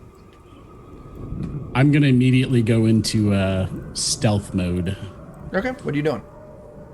I'm just gonna kind of sneak around, see if I can find a place that's relatively dark. It doesn't have to be pitch black. I just want it to be dimly lit, and I want it to be someplace kind of out in the open in plain view where I can lay down and play dead. So if you want to move right up in front of the cabin, you can play dead like right there. So if they exit the cabin or look out the front door, they'll see this doll here. Captain, you're back just in time. We're giving out a free copy right now, PDF of Rocket to Russia, which contains the 3-2-1 action rule set that we're using. So if you tell us before 11:20 what you think our real world fear is, doesn't have to actually be true, just has to be fucking entertaining. Best answer at 11:20 wins the free PDF. So put it out there. We see Matt 001 Alpha, real world fear, actually being in a horror movie. Okay, that's a good start. Yeah. All right. So Eddie, you lay out in front of the steps, kind of in the light, so they can see you from the light coming out of the windows. What's everyone else doing?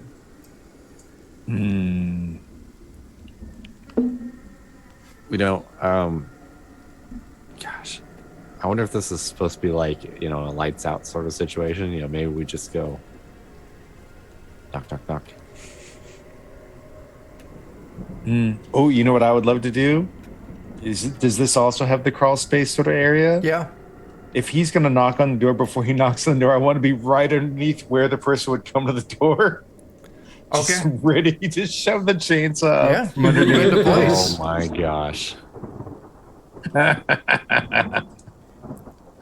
That's great, Captain. Dan rolling dice. That's a good one. That's my worst fear right there. This might be too real. So Jeremy, you move into position. Dan, Jake, what do you want to do? Jake, are you going to be the goes, knocks on the door, shines a flashlight? I'll take a bullet from my pocket Yeah. and I'll throw it up against the window. Okay, yeah. And I'll shine the flashlight out there like this. Oh, Okay. Side to side. You're the boy outside instead. Dan, what are you doing? I may just move around to the backside for now, so Okay. I can maybe do something stupid or fun here. We both moved your token. There we go. Sorry. That's right. I'm going to move you a little further back, but you're right up against the back of the cabin. As the bullet hits the window, the flashlight shines in. You see, Jake, a face. The curtain moves aside, and you see a face. Look out. It sees you shining the flashlight.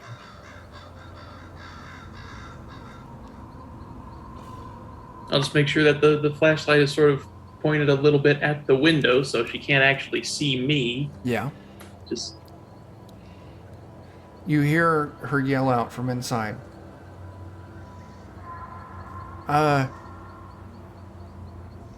Steven? Is that you?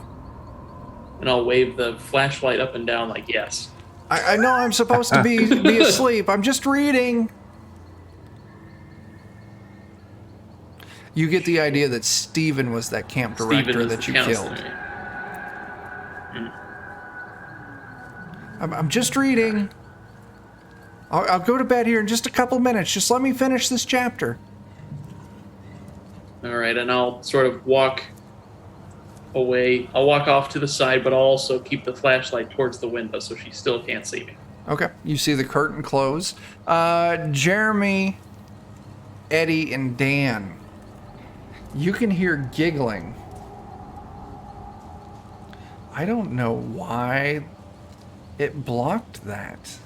It was weird. It did not like Final Girl. I know. Maybe there's something about that we don't know. Probably. Maybe. I'll claim ignorance. Oh, it's 22. Let's see who had the best answer. So, Matt zeros one Alpha, Real World Fear, actually being in a horror movie. Captain, you had Rolling Dice. Dan Rolling Dice. Dan Rolling Dice is pretty good. Yeah. I mean, I feel fear when Dan rolls dice. Captain, you win. I genuinely feel fear as well. Yeah. Captain, you win. Captain. So in Twitch here, I'm about to whisper to you the link for your free PDF. Yeah. You go didn't ahead. realize you got everyone's actual fear. Yeah. That's a little close to home, actually. Yeah. So, Captain, go ahead and hit that link. Make sure you get your free download. If it doesn't work, let me know. I'll send that link to you in another way. It's a fantastic answer, Captain. Okay. So, Dan, Eddie, Jeremy, you hear giggling. Multiple voices. If you want to get a count on exactly how many voices, I will require a brains test. But he totally fell for it. I do want to Quick, throw get out the there bottle back out. that we still have one more PDF to give away tonight, too. We do have one more PDF to give away, so keep fucking watching because we're gonna give another one Stick away. around. Sandlin Hey, night, man. 0375. Thanks for hanging out. Enjoy the PDF. Thanks, buddy. Thanks for coming by and hanging out, man. Yeah. Enjoy the game. We'll Go have to to play sleep. sometime. Go to sleep. Just bash yourself in the head with the biggest book you can find until you fall unconscious. I believe in you. I know you can do it. It's gonna have to be a pretty big book. It is. It is. I didn't want to throw it out there like that, Eddie, but I mean, we know that Chris's are tough. Chris's are tough. Yeah. Chris's are tough. You're going to need a pretty thick book. Yeah. All right. So yeah, if someone wants to give me a brains test between Jeremy, Eddie, or Dan, see if you can pinpoint how many voices there are. Just tell me who succeeds. I'll give it a try. Let's see, what was I'm mine? just zeroing in on whoever said, let's get the bottle. I don't care how many there Oh. are. Wherever. I that do comes not from. pass. Okay. So then I think that moves us to action. Jeremy, you can hear that she's right under the window. She's maybe a couple of feet to your left. Mm-hmm. Do you want to shimmy over and then make your grab? Oh, yeah. Right as soon as she's like, hee, we got away with it. Where's the bottle? Oh, wow. Attack. Just to terrify her friends because they're all like, hee, this is fun. And then she's going to get gruesomely murdered. Here we go. I'm kind of gonna go in on this with you too. I think if I get a chance. Like maybe just up through one of her feet or something. Okay, yeah, so that drops her to that number. Okay, so first thing I'm going to do is I'm going to roll. I don't want you all to see how many people are here, so I'm going to roll this private. Ooh, everyone inside fails their guts test. Dan, what do you got? What do you want to do? I'll just note that despite that said private, I could see it for some reason. So I don't know if he rolled it to me. Yeah. Maybe. Could everyone see it? I It could says see it private as well. GM roll. Well, fuck it. You can see that there's It 3 does. people inside. All right, I just wasn't sure. It was Whatever, doesn't supposed to be actually private. I don't know why I did that. Who fucking knows? matter. Yeah, we can still play like we don't know. So, any which way, I was gonna maybe see if, like, I can hear if any of them are like close to the wall, like. They So I'll jumped actually back tell you away what. from There this. is a window on this back wall here, Dan. Mm-hmm. So you can peek up and you can see there's 3 inside. As the chainsaw roars and cuts poor Louise right through the leg, you can see that, what's her name? I can't see it. Judy backs right up against the wall, right next to where you're at. Through the wall. Give me that attack.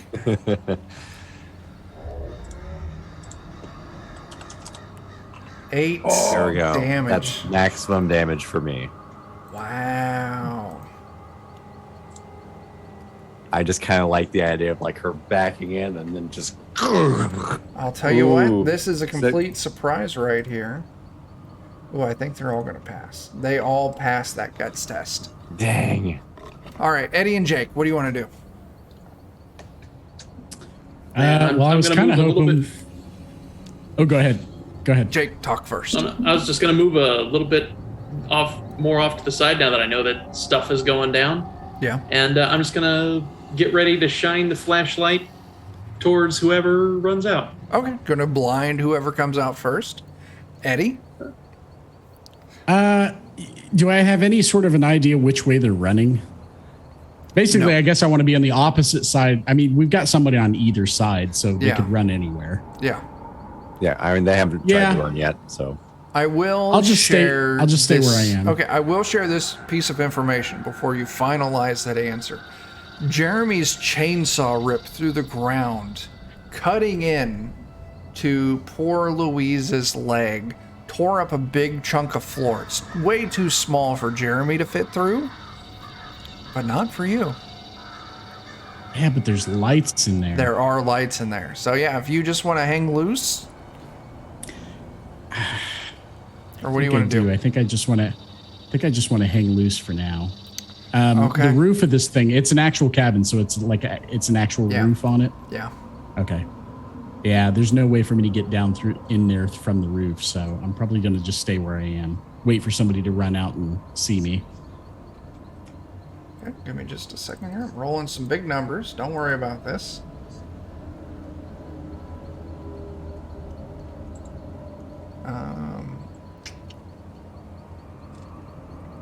Okay, they don't have anything useful, so they're screaming, they're running around.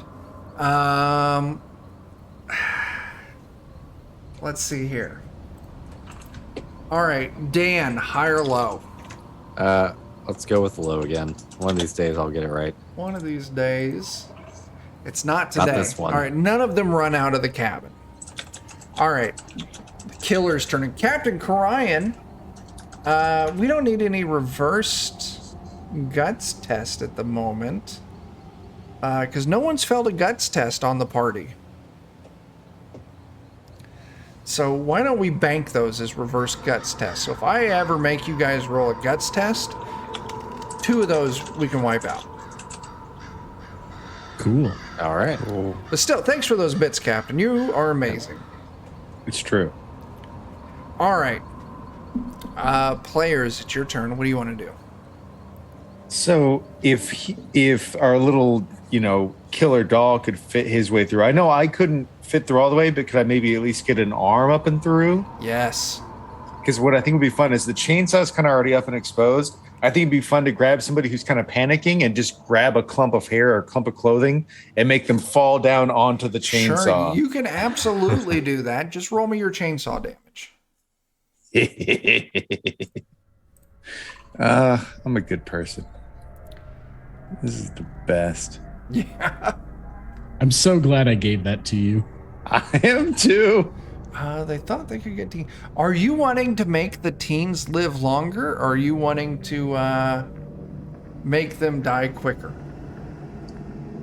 So you actually grab Ruth Ann. That's 2 first names. She has to die. It's true. All right, I got that damage. I want to wait for what Captain's answer is, because that might affect. I might. Some of these girls in here might take an additional fail on a guts test. Or I might reverse their guts test. It's whatever you want, Captain. Okay, Jeremy, you went. So, Jake, Eddie, or Dan? You want to go first, Jake? I'm just gonna wait for any stragglers to come running out. Okay. Okay. I might just. This is probably a bad idea, but I might just go ahead and bust on inside. Oh yeah. Give me a brawn test.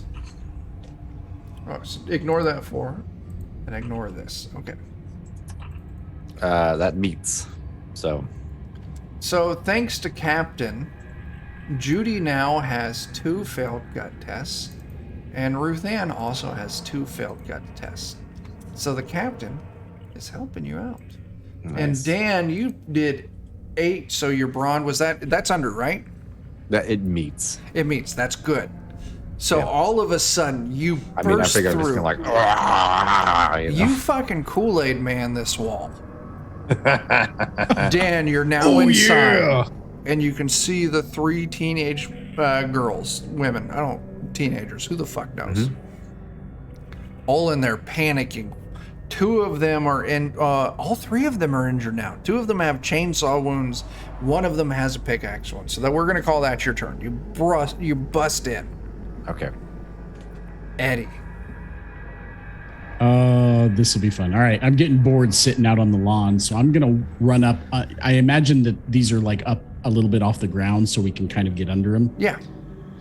Fantastic. I'm gonna walk underneath it, and I'm just gonna take my knife out and hold it up to the floorboards underneath, and just kind of drag it along the floorboards, kind of encircling you're just where I trying to imagine they fucking are. spook them? Just trying to fucking spook them, and I'm gonna start reciting in my little doll voice a nursery rhyme for them. Okay. And so as I'm dragging this little knife across the bottom of the floorboards, they're going to hear, "Mary, Mary, quite contrary, how does your garden grow? Broken hands without a plan. I'll make sure you never grow old." And with that, Judy now has reached her 3rd failed guts test. All of her stats are reduced by 1. Wonderful. All right. Everyone's had their turn. I'm going to roll a d4. Dan, do you want these girls to try and run away? Or do you want them to stay where they are? I mean, ideally, they stay where they are so that we can kill them. Cool. High or low? I'm gonna go low again because You third get time's it. a It's charm. 21. They all panic. They're freaking out. They can't really see Eddie. They can't see Jake. They can't see Jeremy, but they can see you. They all try and go upstairs. There's no upstairs. Yeah. All right. Why do they always go we mean upstairs? Heaven, which is where they're all going. So let's see. I'm going to roll a d6. You know what? I'm just going to make that a d3. This is the number that work up the courage to attack you. Captain Cryan.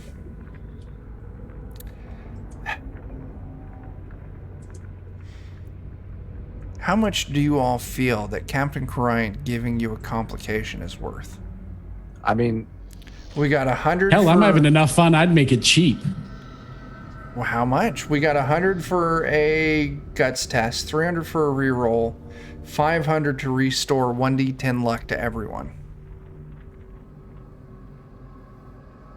do we just want to put it at the same point? You know, something good or something bad at 500? All Yeah, right, that 500, works. Captain. You tell us if it's something good for the party or something bad for the party. All right, so Judy gets the courage to attack you, Dan. All right. Runs up and she punches you. Actually, she's going to kick you. She's taken some self-defense classes. And she runs up and she tries to kick you right in the jewels and deals 3 points of damage. That's fair. All right. There is their turn. So we're going back to all of our monsters here. Who's going first and what are you doing? Would anybody be opposed if I go first on this one? Not at all. Go for Go for it. Since I just got a kick, I think what I want to do is take the pickaxe and like reach behind her and then just trip her to try and knock her into the chainsaw. Oh. I want an action test from you, Dan. Okay.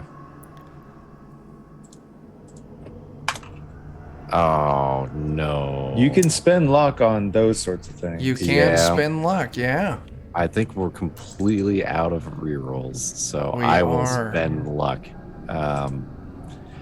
Is there any benefit to being more successful at this or not? Is it just So pretty much, successful? I only consider it if you get a 1 on this test to get some extra bonuses. Okay. So I'll just spend 4 to get it to a success then. okay. So Jeremy, give me that damage. Oh my god. Holy shit! So yeah, Dan, you trip her as Judy falls back. Judy's still alive. Jeremy, roll me a d4. Okay. No, roll me a d10, and we're gonna divide that by 2. And I'll tell you, if you get a 1 or 2, I'm just gonna instant kill her. Okay. Dang. Got a 5. Okay, so that's 1, 2 for the head, 3, 4 for the left arm, 5, 6 for the right arm. So she falls, and her right arm is completely severed. Nice. We're jeffing it up. We're jeffing it up. That's right. We're just going for the arms. All right, so that was Dan's turn. Who's going next? Go for I it. think I'm gonna run up to the front window here, the same one I threw the bullet at earlier. Yeah. Then I'm gonna bang on the glass with the window, shining my flashlight in there. And then I'm gonna shine the flashlight on my spooky Halloween mask. Oh shit, go you. So this is going to affect Ruth Ann and Louise. Both of them are about to make guts tests. Ooh, they They both failed. Oh, nice. So that is the third fail for Ruth Ann. So all of her stats are reduced. Let me update her sheet real quick. 1 second. Sure.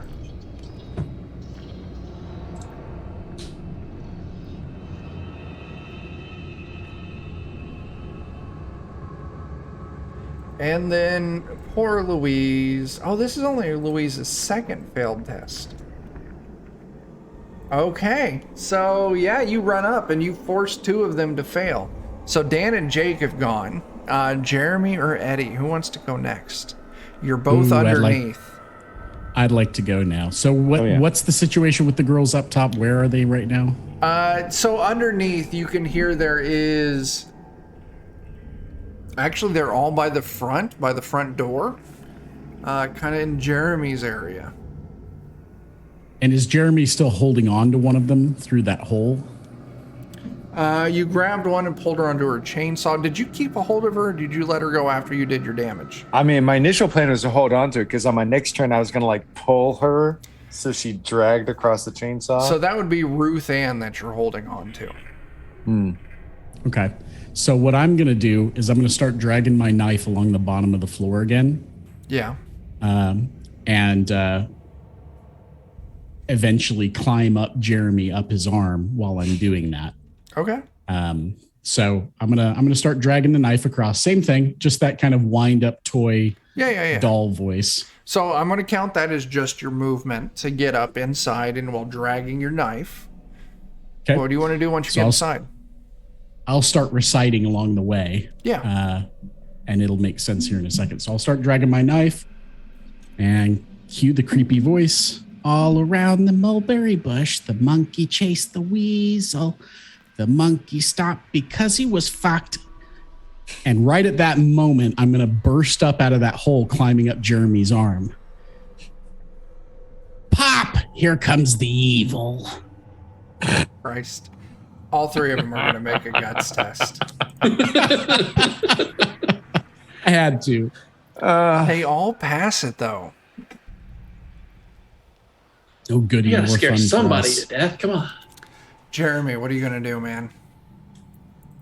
I mean, I'm a simple man. I've got a girl impaled on a chainsaw, and I've got a hold of her. So at this point, I'm just gonna hold it still, and with my strength, just kind of like, Sure. kind of like one of those conveyor saws. You're going to be strong enough to do that, so I just want your chainsaw damage. Done and done. 6 damage. It's a little awkward, but You start pulling. It's not enough to finish off Ruth Ann. that's good on her. Damn. Captain coming in.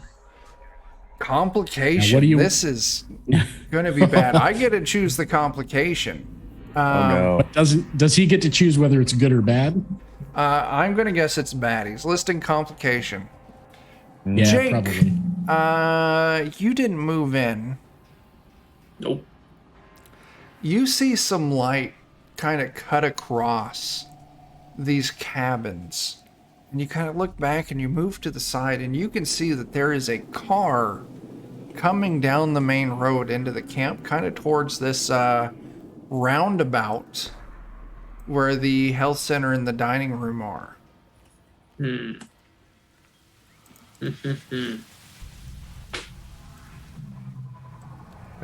Captain. You could always take your costume off. That's what I'm thinking. I'm gonna go for or at the very least I'll take the mask off. Okay.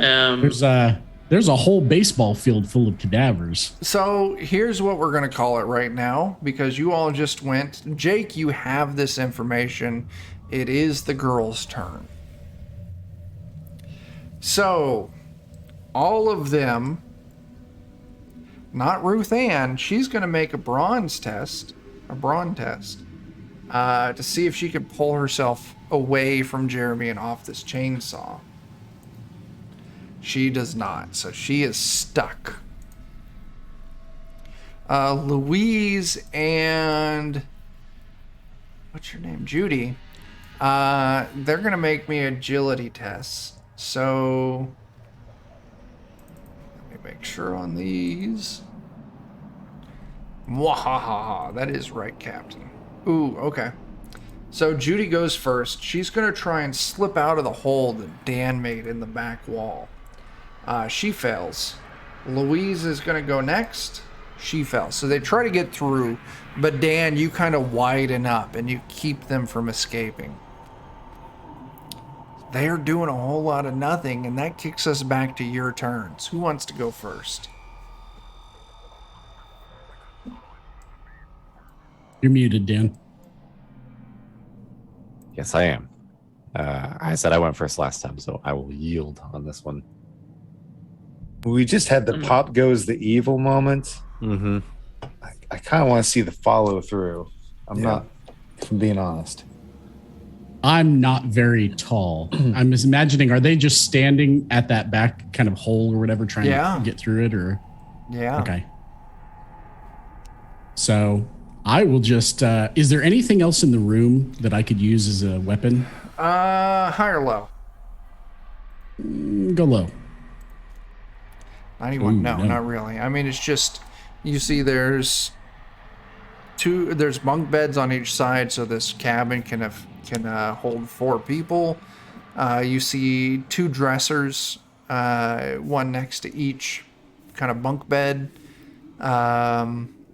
But yeah, there's not a lot in here. It's pretty sparse. Then I'm gonna try and scurry up onto one of the bunk beds so I can get a higher position because I'm tiny. Yeah. So I'm gonna scurry up to top of one of the bunk beds and then jump off and just go, come back over here, and try and attack them from behind with the knife. Sure thing. So this is going to be against. You got a preference for Louise or Judy? I'll go for Judy. Sure thing. Go ahead and make that attack. Roll that damage. Ooh, I miss entirely. I probably tumble into the corner or something. High or low? I'll go low. You leap and you just sail right past her, and you actually fly out of the hole that Dan made. So you're now outside of the cabin at the back. I'll land in the grass and tumble for a second, and I'll just go, shit! Okay, so Eddie, you went first. Dan, Jake, or Jeremy, who's going? I'm going to run down to the road here, and I'm just going to lay down, like face down in the road.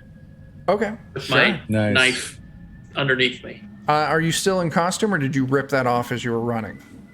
Ripped off the mask. Okay, so you're just in the robe. So you can see that it's a cop car.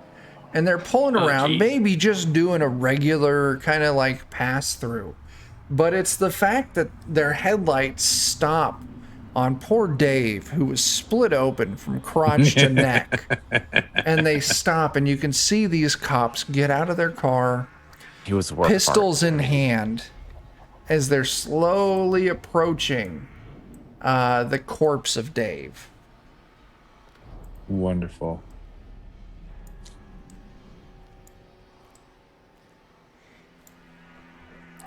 All right, so Jake, you run up, you lay down, wait in ambush for these police officers. Nice.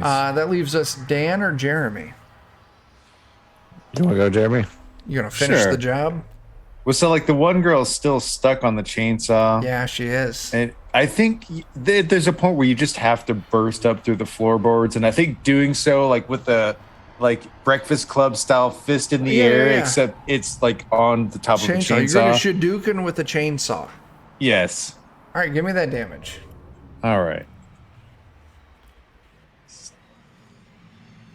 The best thing ever. You don't do the job. She's still up, but she is in horrible shape. But I'll tell you what, I am going to force Judy and Louise to each make me guts tests. And I got to tell you, if Judy fails, she dies. They both fail. Okay, I'm going to roll a d4. 1 to 2, it's Dan. 3 to 4, it's Jeremy. Okay. Dan, Judy, this explosion happens as Jeremy breaks through the floor. And Judy turns and she takes a step forward and she falls. And your pickaxe is kind of like at the prone, kind of downwards. And she just slips and lands right on the point of your pickaxe. In one ear, right out the other. As Judy dies on your fucking pickaxe. Now, nice. Louise, this is Louise's third fail. So all when I see her slip and fall on his pickaxe, I just yell, "Looks like you got yourself a keeper." That's fantastic. All right, so Louise is now at 3 fails, and Judy is dead. How much damage? You did 10 damage to Ruth Ann. So Ruth Ann still up. All right, so Jeremy, that was your turn. I think, Dan, you're all that's left.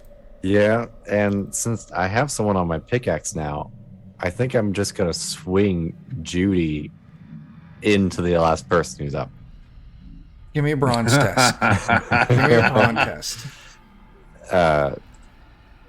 If I can get a 1, that'd just be the best. It's so close. You get so a close. 2. Can I turn that into a 1? Absolutely, you can. Oh, man. I will turn that into a 1. So I'm not going to give you damage on this, Dan. I'm going to call this a guts test. All right. She fails. You sling the body of Judy into Louise. Can they all pile onto the chainsaw? As the body knocks that might her be too down. Well, chainsaw's up in the air. Okay, But okay, just the impact just drives Louise through the front door. And the corpse of Louise and Judy spill onto the ground as Louise lays there on the ground, her neck craned in a very uncomfortable looking position. She is dead. Nice. The only one that still lives is poor Ruth Ann, who's still impaled on Jeremy's chainsaw.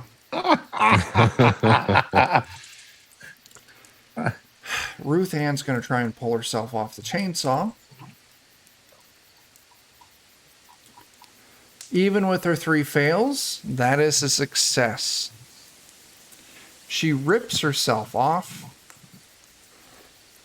as once again guts just spill out onto the ground and she staggers towards the front door. Now, Jake, you got line of sight on one of these cops and you can see that they both move right up to the split corpse of Dave. It's player's turn again. Who's going first? Do you want to finish the job, Jeremy, or Unless Low Dude wants to like kind of come up and do a coup de grace. I think I'm going to sneak off and head back down towards where Jake is, actually, since I'm outside already. Okay. If you don't mind, I'll make kind of a stealth attempt. Yeah, give me that action roll. That is a success. All right. Where you want to go? What do you want to do? Are you just getting up to Jake and playing dead? You are muted. I can't hear you, Eddie. Oh, sorry. I was muted. I'm going to get close to Jake, but I'm actually going to like hide, like maybe right about there. In the bushes so kind there? of in the bushes, Sure, yeah. trees. Yeah, totally out of sight. All right, yeah, you're hidden. All right, so Jake, Dan, or Jeremy? Dan's probably right. It's probably best to go ahead and finish her off. All right, give me your I'm going to damage. switch out my knife for my flare gun Oh, okay. Oh, yeah. and continue with the ruse. Okay, yeah. Yeah, you finished the job, Jeremy. Not a problem. As you I'm come really up... proud of these campers.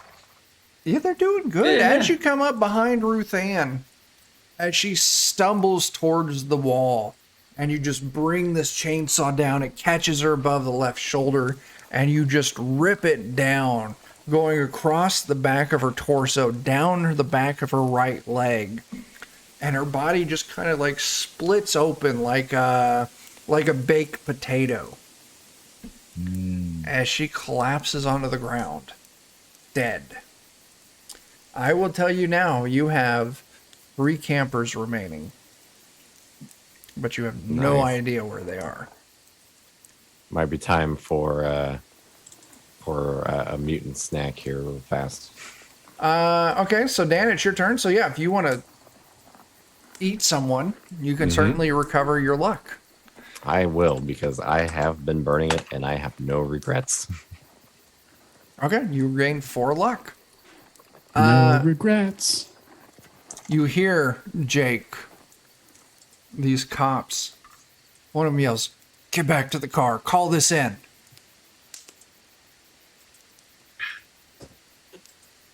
think at that point, no. Oh, damn. Damn. That's what I was afraid of. As you see this cop with line of sight starts running back towards the car.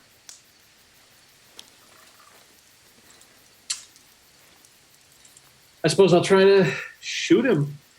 Yeah, do you remember the stats on that flare gun? Because I don't. Plus one. +1, I think. All right. Yeah. You shoot, you pick up. It's going to leave, like it's a flare gun. It leaves a direct trail to you. But you catch this cop in the back. And he stumbles. And you hear another cop, "Cover, get to cover." And so the shot cops runs around to the back of the car. And you can see another cop peeking his head around the corner of the building, trying to see you. Jake, give me a charm test. Dun. Oh man, I'm burning luck for that. How much you burning? Burn Fucking 3. hate my mouth. We're gonna burn 3 luck to bring that down to a 5 matching 5. Okay. You complete the ruse of pretending to be a corpse. So he's actually looking up over you, and he sees the gore of the 2 corpses of the girls out front of the cabin. They're by the cabins out back. That's the cop's turn. Who wants to do what?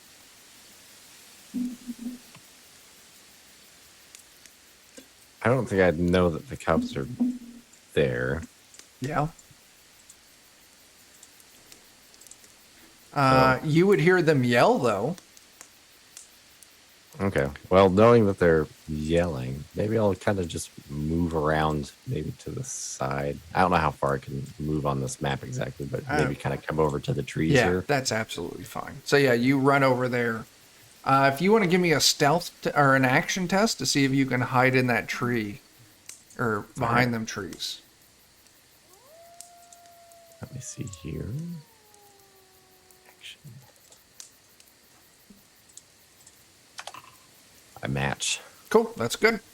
Jeremy or Eddie? I mean, for me, I'll probably just be moving up towards like where the back door of the dining room is. So I'm moving closer towards them, but I might break line of sight with the building. Keeping your chainsaw going? Yes. I want them to know I'm there, but I want them to not be able to see me. So they have to choose. Do they want to come through the building to come get me? Very cool. I'll give them the obvious thing to go after while everybody else sneaks. Cool. Eddie? The lights are out in the dining building, right? Absolutely they are. And then you're hiding in the bush. You can see the cop peeking around, trying to figure out who shot the flare gun. Okay.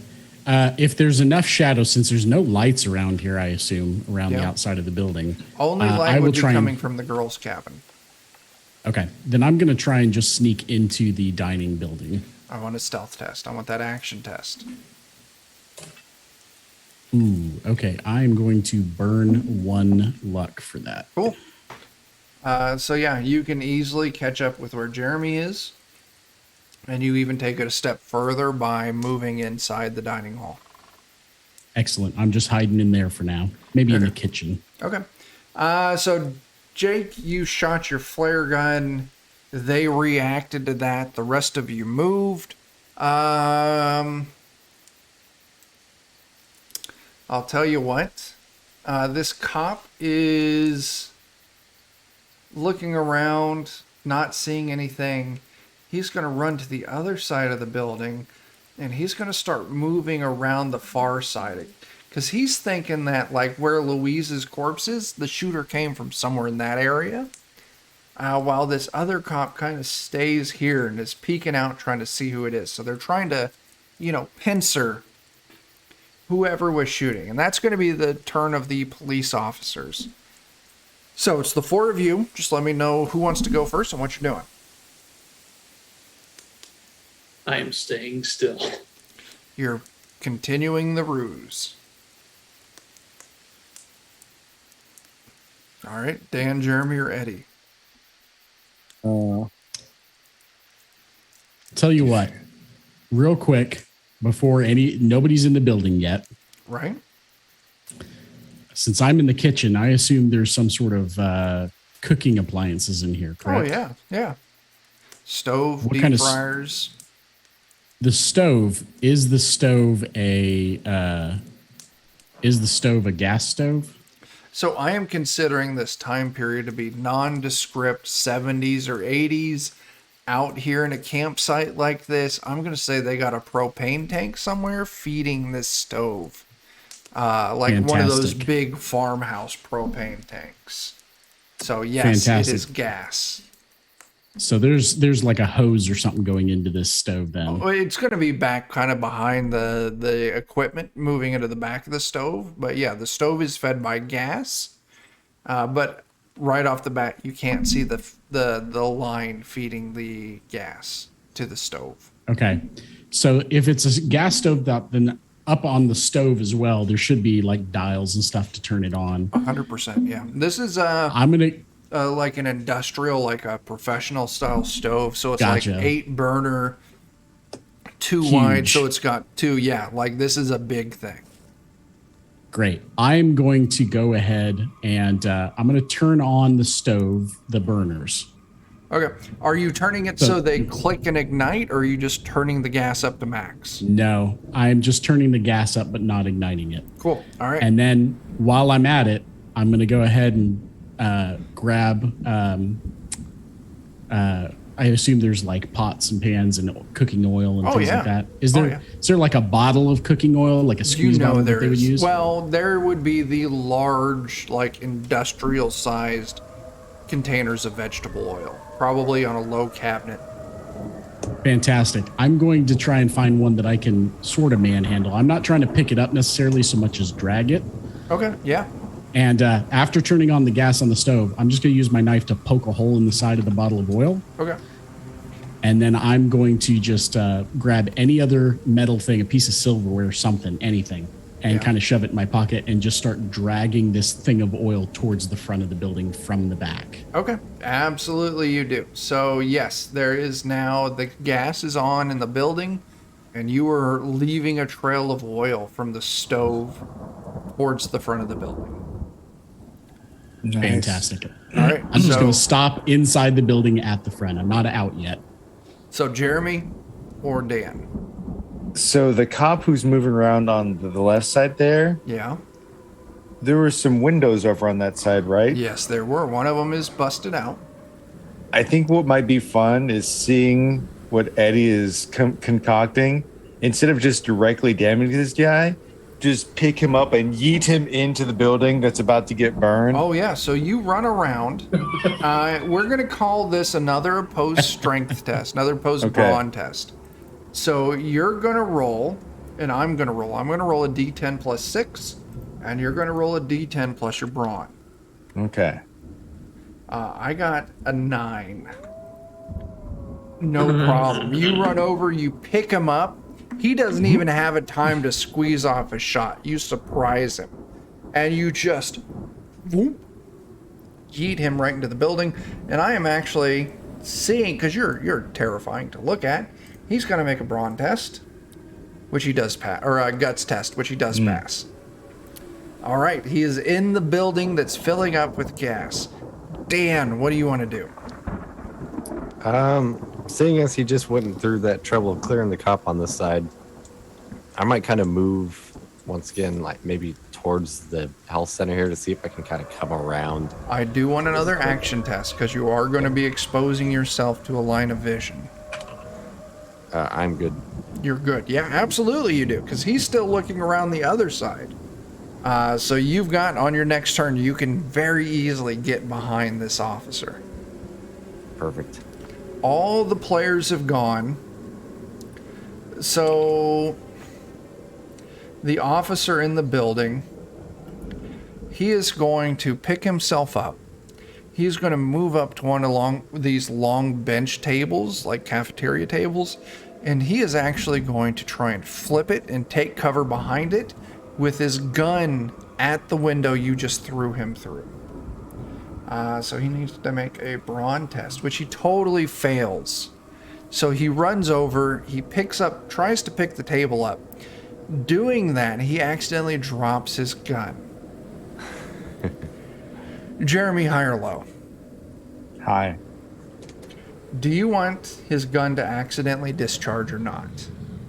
I think it would be kind of fun if it did. If I roll a high, his gun discharges, setting off the gas. One of those old Smith & Wesson revolvers with the hammer on, or with the firing pin on the hammer. Just. All right. This is going to be bad for everyone but Dan. So first off, Eddie is going to take 14 points of luck damage. Jesus. Jeremy is going to take another 14 points of luck damage. That's consistent, I guess. Jake, you're a little further out. You only take 12 points of luck damage. I am obliterated. Oh, God. No.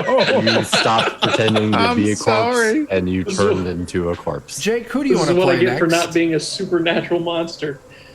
Let's see. Who do I want to play next? We got What here? Michael Myers, Candyman, or Freddy Krueger. I gotta go with Fred. All right, Jake, high or low? Low.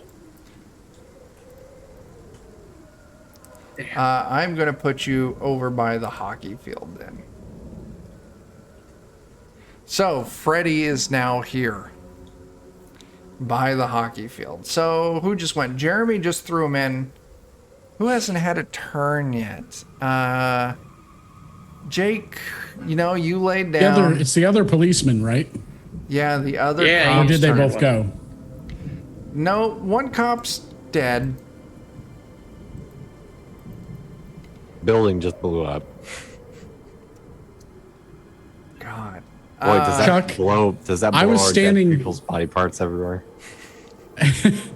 So, Chuck, I was standing by the front door when this went off. it Did I blew get you blown out the front door? It did. Okay. But I'm gonna say, you just look like a piece of debris, a toy flying out. Yeah. I'm playing dead at the moment because I'm very close to dead. This cop, I'm he's literally gonna- at one luck. This cop's gonna try and see if his buddy's alive, so he's gonna run up to the now obliterated front door of this. It's your guys' turn again. Jake, you get to go first. Oh boy. I think since I'm a dream stalker, I will try to go up to the boys' cabinets to see if there are anybody sleeping in there. Give me a brain test. You ready?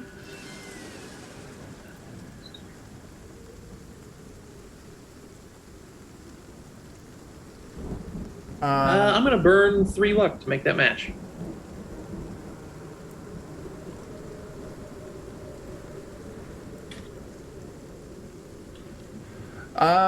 So looking around, I'll tell you this. Looking at the boys' cabins, none of the lights are on. You don't hear anything. But you do hear laughter and some splashing coming from the swimming area up at the northeast. Mhm. All right. So, Dan, Eddie, or Jeremy, it's now your turns. Actually, Jeremy, you got blown out just a little bit. Yeah. Eddie, this cop is maybe like 5 feet from you, back to you. So, Dan, Jeremy, or Eddie, who wants to go first? I mean, his back is turned. Eddie's right there. I know. This feels like prime time right here. Mhm. Okay. I'm going to go He's ahead already and been try. wounded. Since his back is turned, Chuck, I just want to run into the bushes first of all. Sure. Do you, since his back is turned, do you want me to go ahead and make a You action? do need to give me an action test, yes. Okay. That is a very good he success. is not aware I of am you. so thankful for that. Maybe the raging inferno in front of him is very distracting. Yeah, I hope so, yeah. So I think it's time for another nursery rhyme. Yeah. So from a hidden space somewhere behind him, with the only light in the area coming from this raging inferno out of this building where his partner's dead body is crisping. Yeah. He's going to hear a little doll voice start winding up. I'm a police officer with my star. I help people near and far. If you're still kicking, just wait for me. I'm coming for your head in 1, 2, 3. He's going to make a guts test, which he does pass. He swivels around, gun now pointing, kind of scanning back and forth between like the health center and his car, because he's not sure where that voice exactly came from, just somewhere behind him. Jake, I do need to retcon something. I was incorrect because I missed something. The far boy's cabin does have a little bit of light in it. Ooh. All right, so Jeremy or Dan? Boy, I think I'd rather let Jeremy take this one because I don't think I'm going to do anything this turn. If he's pointing a gun my way, I don't want to get shot. Now, of course, you I might could not be smart enough. run around the other way of the health center and get him from the side. True. You got any plans, Jeremy? Because No, basically right now I'm trying to lift myself up out of some rubble. okay, because the only idea I had was basically like to try and charge him into the burning building. Brawn test. Time for Opposed some brawn roast. test. Mm, So That's he's going to good. roll a d10 plus 6. Oh, I get a D10 plus 8, so it's 17. good Oh, going. he can't beat that. You throw him into the burning building. Dan, roll me 2d10. All right. Yeah, 13's not bad.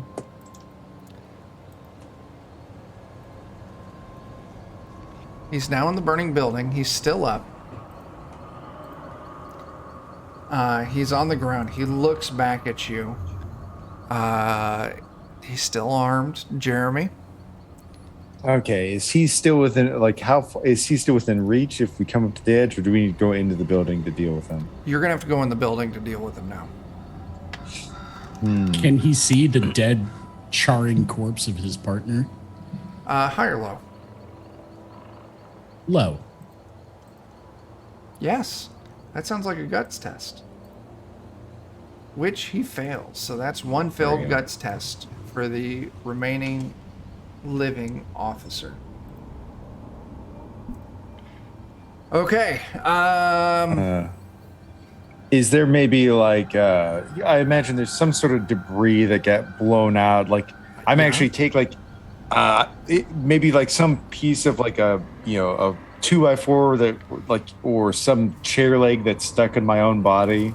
Yeah. Yank it out and throw it like a javelin at the cop inside the building. We're going to call that a -4. Okay.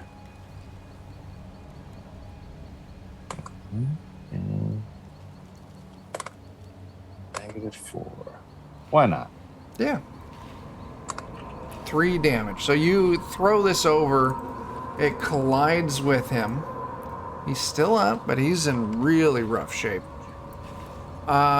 It is his turn. Dan, you're 1 to 2. Jeremy, you're 3 to 4. Dan, he shoots you. Yeah, I kind of figured you would. Luckily, a handgun doesn't have a huge damage bonus. But you still got your pickaxe in hand, right? I sure do.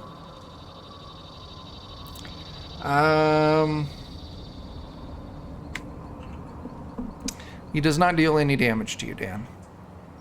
What? He shoots your pickaxe out of your hand, shattering the shaft of it. Oh, No. that bastard. You are now without a weapon. All right, players' turns. Who wants to go first? I'm going to go into that building and just pummel him until he's dead. Sure, that's we're going to call that a -4. That's fine. It's a 1. Dan, you just walked into a burning building. I know. Flames have died down. It's a little further. Dan, you take 6 points of luck damage. But he's also stuck there now. How too. much damage did you deal again? That was just 1? It's just 1. All right, he's still up. You've now taken some fire damage. Who's going after Dan?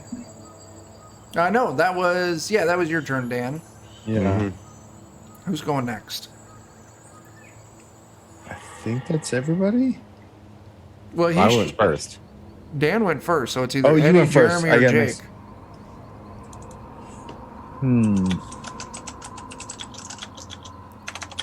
Part of me I'll hopes we make my just way leave towards him. the cop car. What's that? I'll make my way toward the cop car. Yeah, you can clear there with 1 movement. Okay.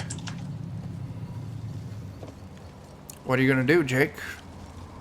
Just take my little knifey hand, put it on the radio, and just short it out. You cut the cord. The radio's dead. All right, Jeremy or Eddie? Is the door to the cop car unlocked? Yes. I assume they just got there, jumped out when they saw the bodies. Oh, so. yeah. What do I find in the cop car that might be fun to play with? You find a goddamn shotgun. Why is All the right, little bitty I'm- doll find all the best weapons? The big weapons. I'm gonna get a hold of the shotgun and just like I'll go ahead and I assume it's loaded already because it's in a police car. They usually leave them loaded. So prepped to shotgun. go. Oh shit. Oh no. SOP involves calling. So okay, Captain. I do. How do you all want to handle this? He's throwing out 500 for a complication. Here's what's going to happen, Jake. When you cut it, it shorted out the wires and put a sustained squelch. Ooh. So I think that's fine. there's a chance that the police are hearing the sustained squelch, and backup might be arriving. Captain, you're ruining their day. That's fantastic. Okay, you get a shotgun +2 damage. Great thing is people up to 3 targets who are all nearby all take that damage. Fantastic. I'm sorry, Oh my. +2 damage. I said that wrong. Okay. I am going to take that shotgun. Yeah. And I'm going to drag it back into the bushes where I'm standing, just kind of right You do across that. from the front door of this Absolutely, building. you do that. I believe that leaves us with Jeremy. All right. Well, on one hand, I want to just start moving over towards some more kids because I'm assuming the fire will take care of this guy. Okay. So yeah, well, but we haven't really been made aware of where the other Right. kids are. Only Jake knows that there's someone in the boys' cabins and that there's someone at the swimming area. No, well, but I can't really throw anything at the guy because the mutant's right on top of him. Then I risk hurting him. You do. All right. So at that point, I'm just gonna start searching, basically. Sure. 4d10.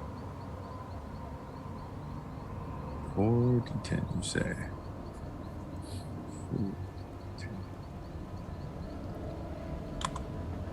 In the rubble, somehow, miraculously, a jerry I find another radio. a jerry can of gasoline was thrown out and is undisturbed. You've got a jerry can of gasoline. When you use it, depending on how you use it, I will tell you what it does. Okay. All right, that's all the players. So Dan, you and I are about to make another opposed brawn test. Yep.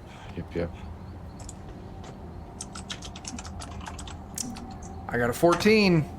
I still got a 16. Oh, you keep them down. I figure he can't shoot me again this way, maybe. You hold him down, and he burns to death under you. I need you to give me an action test Awesome. there, Dan. Okay. Is that a pass? That's a pass. You manage to escape before you take more fire damage. Nice. All right, this gives us another moment for all four of you to reconvene. Figure out what's happening next. Sadly, our insane teen killer is dead. So I'm just moving the tokens over here so that you all can see what we got going.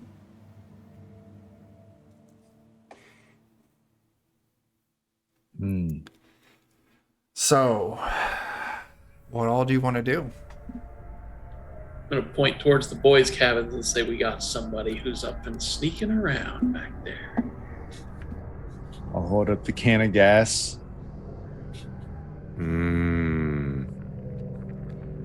Set on fire. See who's the sneakiest amongst us. That might be Eddie. Yeah. Might be me. Kind of like just, kind of Vanna White under the gas can. Like, I'll sling this shotgun over my back, which is probably every bit as tall as I am. Oh, it's way taller than you. So it's just dragging behind me. Yeah. But I'll take the can of gasoline and can I tell which, is there a light on in the cabin? Jake would be able to point out which one. Okay. And I will. Okay. Once you point out, I'll go ahead and I'll make an action roll or whatever, a sneak test.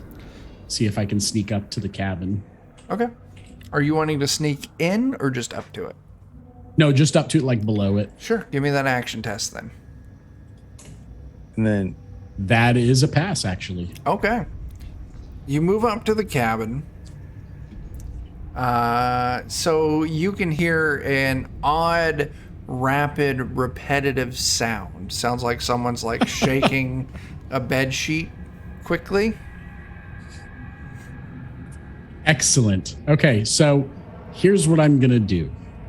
How big are these cabins? They're maybe like 20 by 20. They're not large, just big enough for 4 bunks and enough room to move between them. Excellent. Where do I hear that pounding? Kind of roughly. Can I tell like which side it is? Yeah, it's the backside. Okay, fantastic. So I'm going to go over to below where I think that sound is coming from. Yeah. And I'm going to basically just kind of set that jerry can, just kind of standing up on the ground right below that part of the floor. Yeah. And then I'm going to back away like Yeah. a good, 20 feet or something. Yeah. And then I'm going to pump that shotgun and I'm going to give it a shot at that jerry can. Roll me the damage. You're so goddamn tiny. After you roll me that damage, you're going to also have to roll me a brawn test. Oh, God. What kind of damage is it? You said +2? +2. Okay. That is an 11. yes. Okay. Roll me 2d10.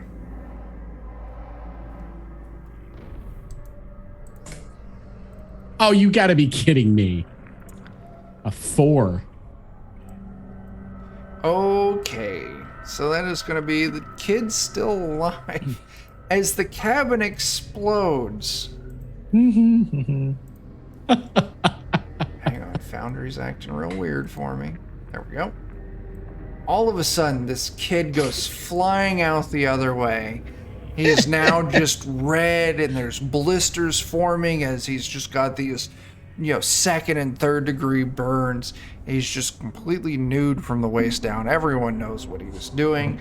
And he rolls to a stop directly in front of Dan, Jeremy, and Jake. Ah, fresh meat.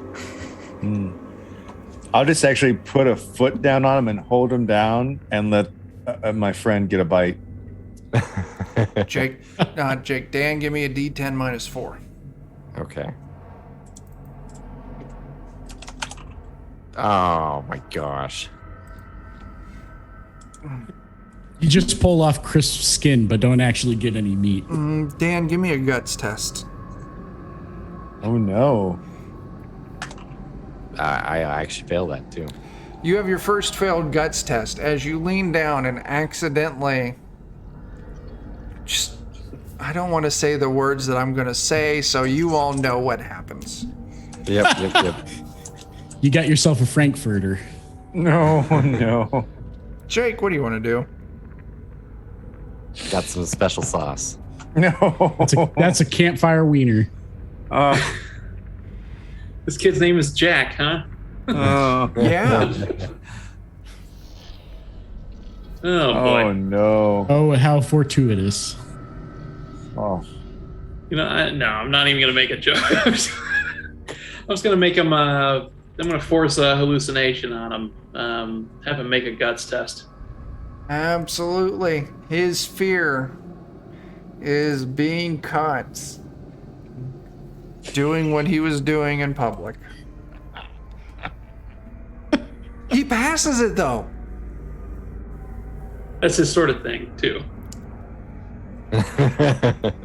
He fears it, but he also enjoys it. Jeremy, you and Jack, you're about to make an opposed brawn test. Okay. This should be fun. He got an 8. I have an 8 to start.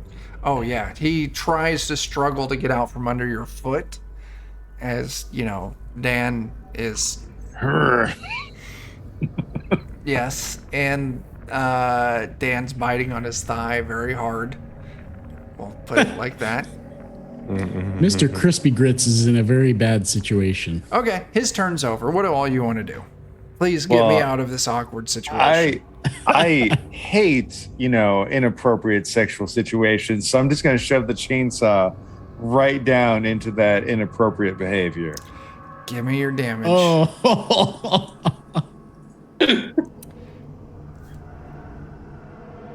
There we go. There's the 3.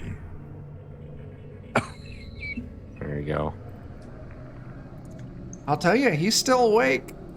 He's singing a few notes higher, but I wouldn't want to be. He's still alive. Who's going next? Oh. I'll just try and stab him. Please do.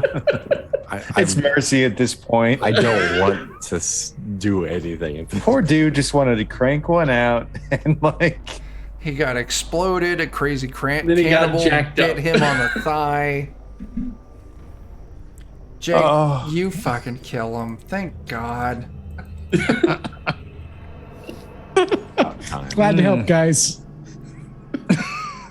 it was worth it. Oh.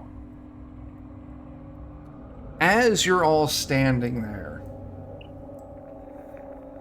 Eddie, give me a brains test. Brains test. Okay. Okay. I'm actually relatively smart. That's Knows a pass. voodoo.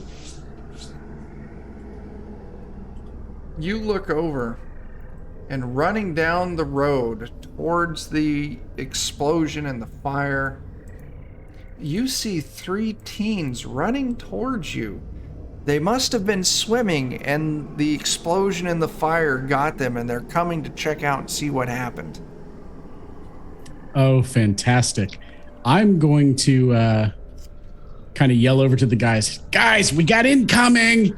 And then I'm going to hide in a bush and cock this shotgun. Action test.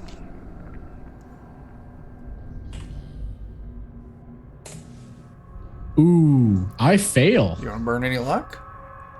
I can't. I have 1 left. Oh my. I am living on literally a thread at this point. As my they face stop. is fucked up and I got nothing left. Did you see that? Some little kid just ran into that bush there as they stop where they are. Yes, please. Hello? Hey, kid, get out of there. There's a fire. You got to get away from there. Players, what do you want to do? Oh, I'm going to start just reciting in that creepy doll voice again. Loud enough for the girls to hear. Coming from that bush, they're going to hear, "It's raining, it's pouring, the old man is snoring." They all pass the guts test. What the hell? I think that kid's nuts or something. Maybe they hit their head in the explosion. I don't know. What do the rest of you want to do? Jeremy, Jake, or Dan? I'll see if our slightly more. Nope. Oh no. I'm going to move up behind this building here. Sure. Jeremy or Dan? Oh man, I have a really mean idea. Oh, everyone gets to restore 1d10 luck. So go ahead and roll that and take some fucking luck. Thank you, Captain. Oh, thank you. There we go. That feels good.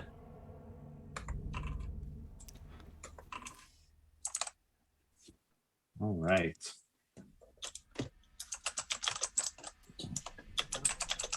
All right. I kind of want to follow Dan's suit from earlier because that was just such a good time. What are you going to do? Just going to take this burned, partially maimed body and throw it at him. Brawn test.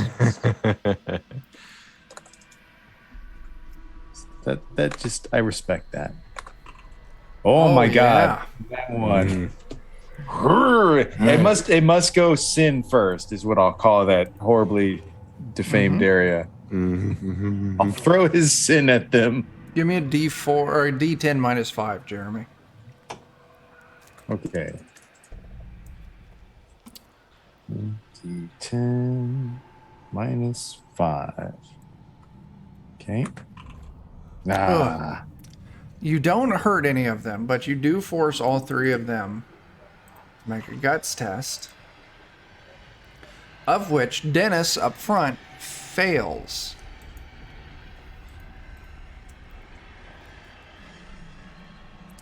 All right, Dan, I think you're left. Yeah, I think I might just try and move up along to kind of get behind them. I'm not sure how far you'll let me move, but somewhere up in this. Oh yeah, I'll let you go there. Yeah. So you start moving around for a flank. The three of them just having a corpse fucking thrown at them.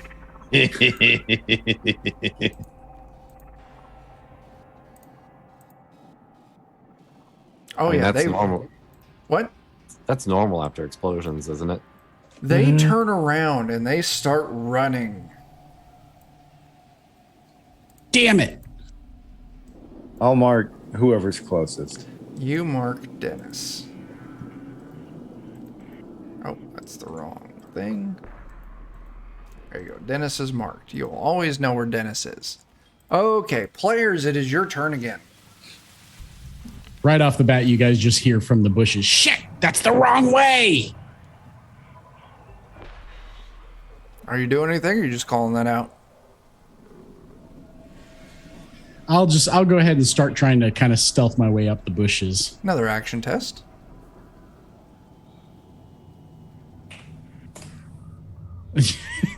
They're well aware you're rattling through the bushes. This big shotgun's dragging behind you. They know where you are. All right, Dan, Jake, or Jeremy, what do you want to do? I'm stepping out in front of...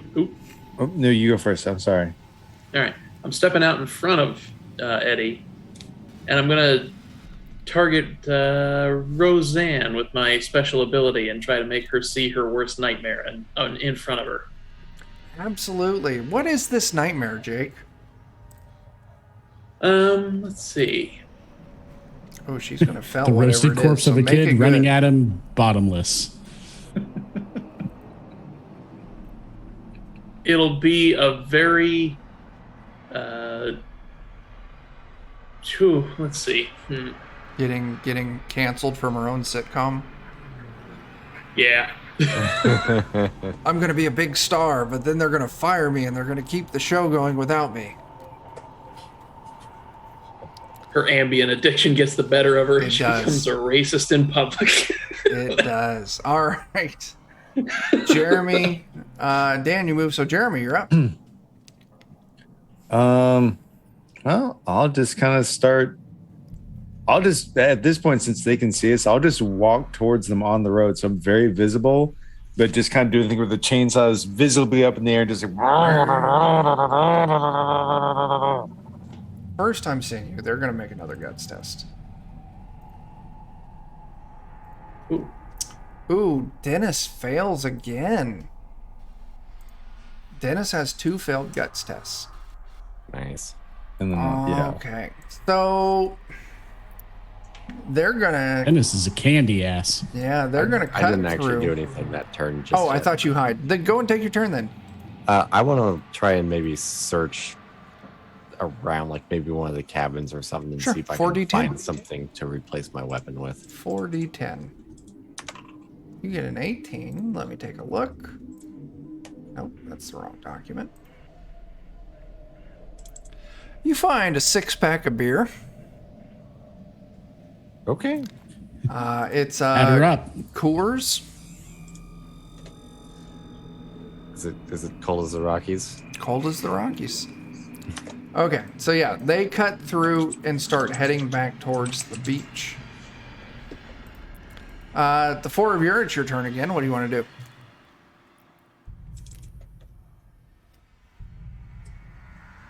First thing, I'm going to ask Dan for one of those beers. I mean, if you want one, sure. And then I'm going to crack open a beer, and this tiny little doll is going to absolutely chug one of these things. Yes, you are. He's gonna get ripped.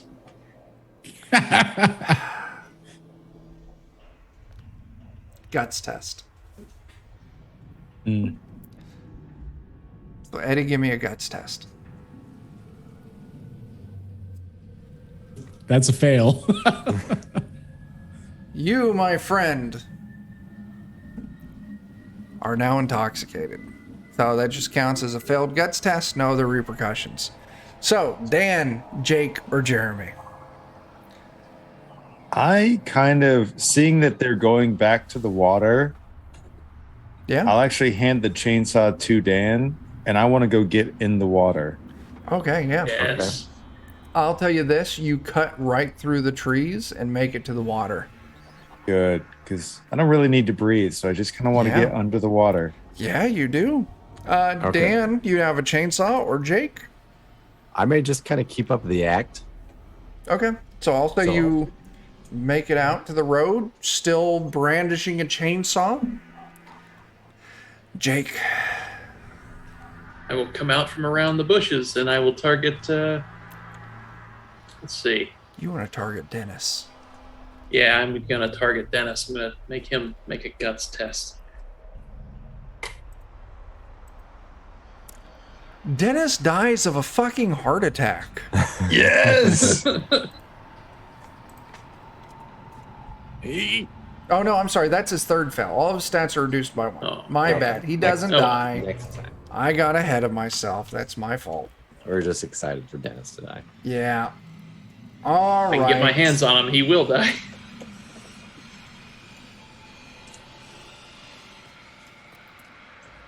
All of the teens jump into the water and start swimming. They move slow moving through the water, but it looks like they're heading towards one of the sailboats that's anchored slightly offshore.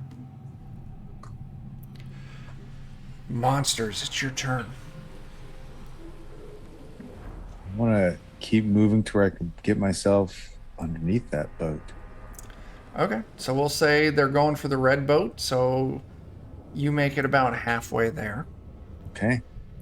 All right, Eddie, Dan, or Jake? I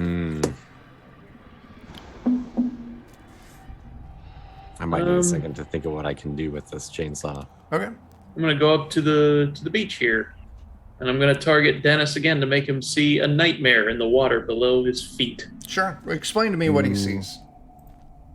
Oh, and he fails. He Whatever. sees a monstrous vision of his dad, Oh. like reaching up to pull him into the water. And at that, he panics and he slips below the water. Dennis is dead.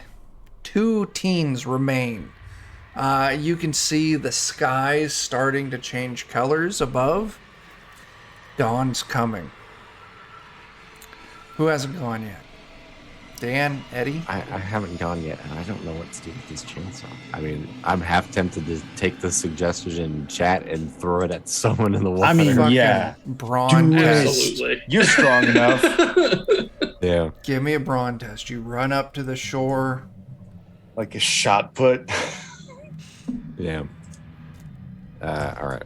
Brawn test. And just because situations as they are, I will spend luck to make that a 1. Whoa. Holy fuck. Give me that damage roll and we're going to times it by 2. So D10 plus Alright. 3. Let's see. I knew there was a reason why I picked this character. There you go. Yeah. How much was it again? D10 plus 3. All right. Oh my Almost. god. 24 damage. Are you targeting Roseanne or Denise? Let's go with Denise first. Is she the one on the left? She is the one on the right. Do you want to go Roseanne, who's closer? No, I want to get the one in front of the other person so that they see this happen. 24 yeah. points of damage. Sadly, that's not enough to drop Denise. Chainsaw Damn. is now off the board. She's super close to death, though. Yeah. I figure, her friend can watch a chainsaw just go flying through the air. Yeah. Oh, that's a good point. I'm going to make them Yeah. both make a guts. That's what I was like. That's important. We're gonna get away. Ooh, Denise fails. That is Denise's first failed guts test. Boy, Roseanne does not care enough for Denise, apparently. Apparently not. Eddie, you're the last to go. What are you going to do? I'd like to scurry my way up to the docks here, if I can. Sure. And then I'm just going to take aim and take a shot with this shotgun. You- slightly inebriated. I'm not making good decisions right now. Absolutely. So I'm Or riding making this the thing like best. I'm riding it like a wooden horse standing on this dock. Absolutely. Go ahead and make that damage roll.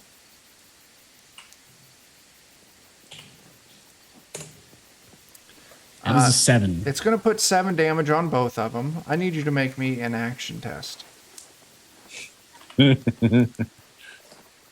That matches my action. You pass. It does not throw you backwards into the water, but your shot does kill Denise. Then there was one. Wow. One. Well. As Roseanne swims, I'm going to tell you what, she makes it to the fucking boat. Good. It's perfect. Players, it's your turn. All I right. mean, leaping out of the water to grab her and pull her into the water. Opposed brawn tests. That's what you Son do of a on gun. Friday the 13th. Yeah. I mean, She got especially. a 15. Ooh.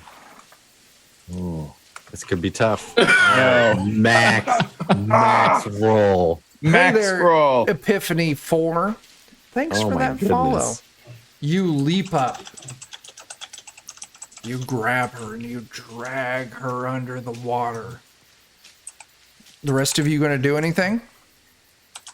Yeah, I'm gonna make her see Jason's mask come off and see a picture of I don't know, of her mom. She's afraid of Sure. becoming her mom. That's a guts test. That is a fail. That's 2 failed guts tests for Roseanne. All right. Anyone else want to do anything? Now she is, splashing around kind of underwater. So I got to tell you, take a ranged action. There's a good chance you're also going to hit your buddy Jeremy. I kind of want to just let this play out, to be Okay. honest. Yeah, I'm fine with watching. Yeah. All Yeah. right. Jeremy. I just want to drown her. All right. So No flashy play. Like this is like for the last kill. I just want to hold her under the water until she drowns. Roush 4, thanks for that follow. I got to tell you, Epiphany goodness. 4 and Roush 4, just throwing it out there, seems a little sketchy. Are you two got any ties together? Jeremy, another opposed test. Okay. 6. Yeah. I'm definitely going to beat that. Oh, yeah.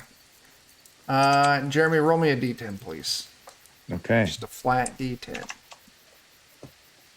Maybe.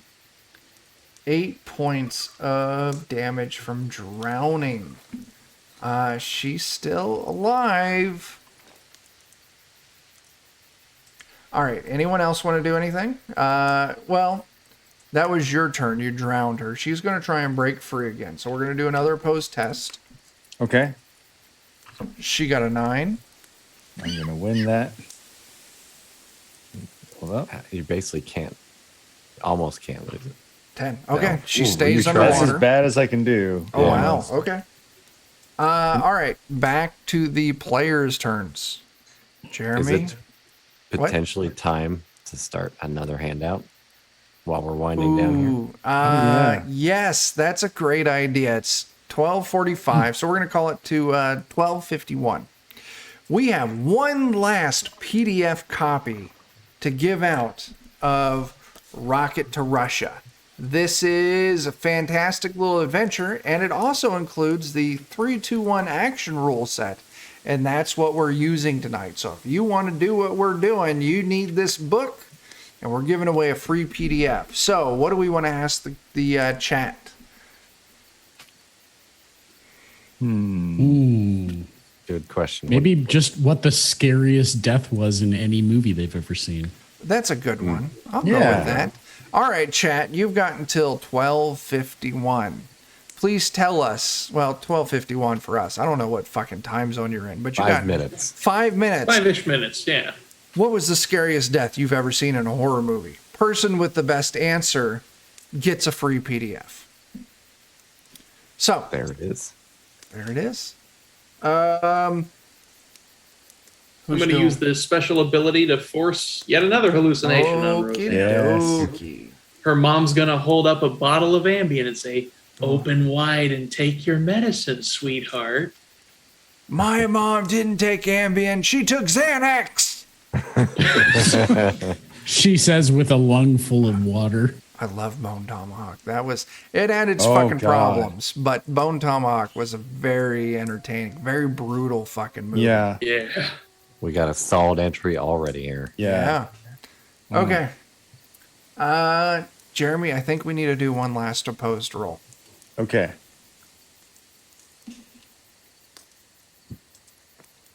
I got an 11. Oh, no. Give me a contest. D10, Jeremy. Okay. Because, yeah, for me, one of the scariest movie deaths was the first time I saw, like, Jason jump out of the water at, And like, when the drag. lady's in the boat and everything Yeah. seems fine. Oh, my God. 4 damage. She's still up. Oh, my gosh. Good on She's- her. She's holding her breath real well, She apparently. is. All right. Does anyone else want to take an action? I mean, I feel bad for saying it, but I just, Nah, I'm Watch just it. going to sit down on the dock and dangle my little legs. I feel like it'd be I'll a fold my shame. arms and tippy tap my claw on my arm. All right, Jeremy. Last opposed test.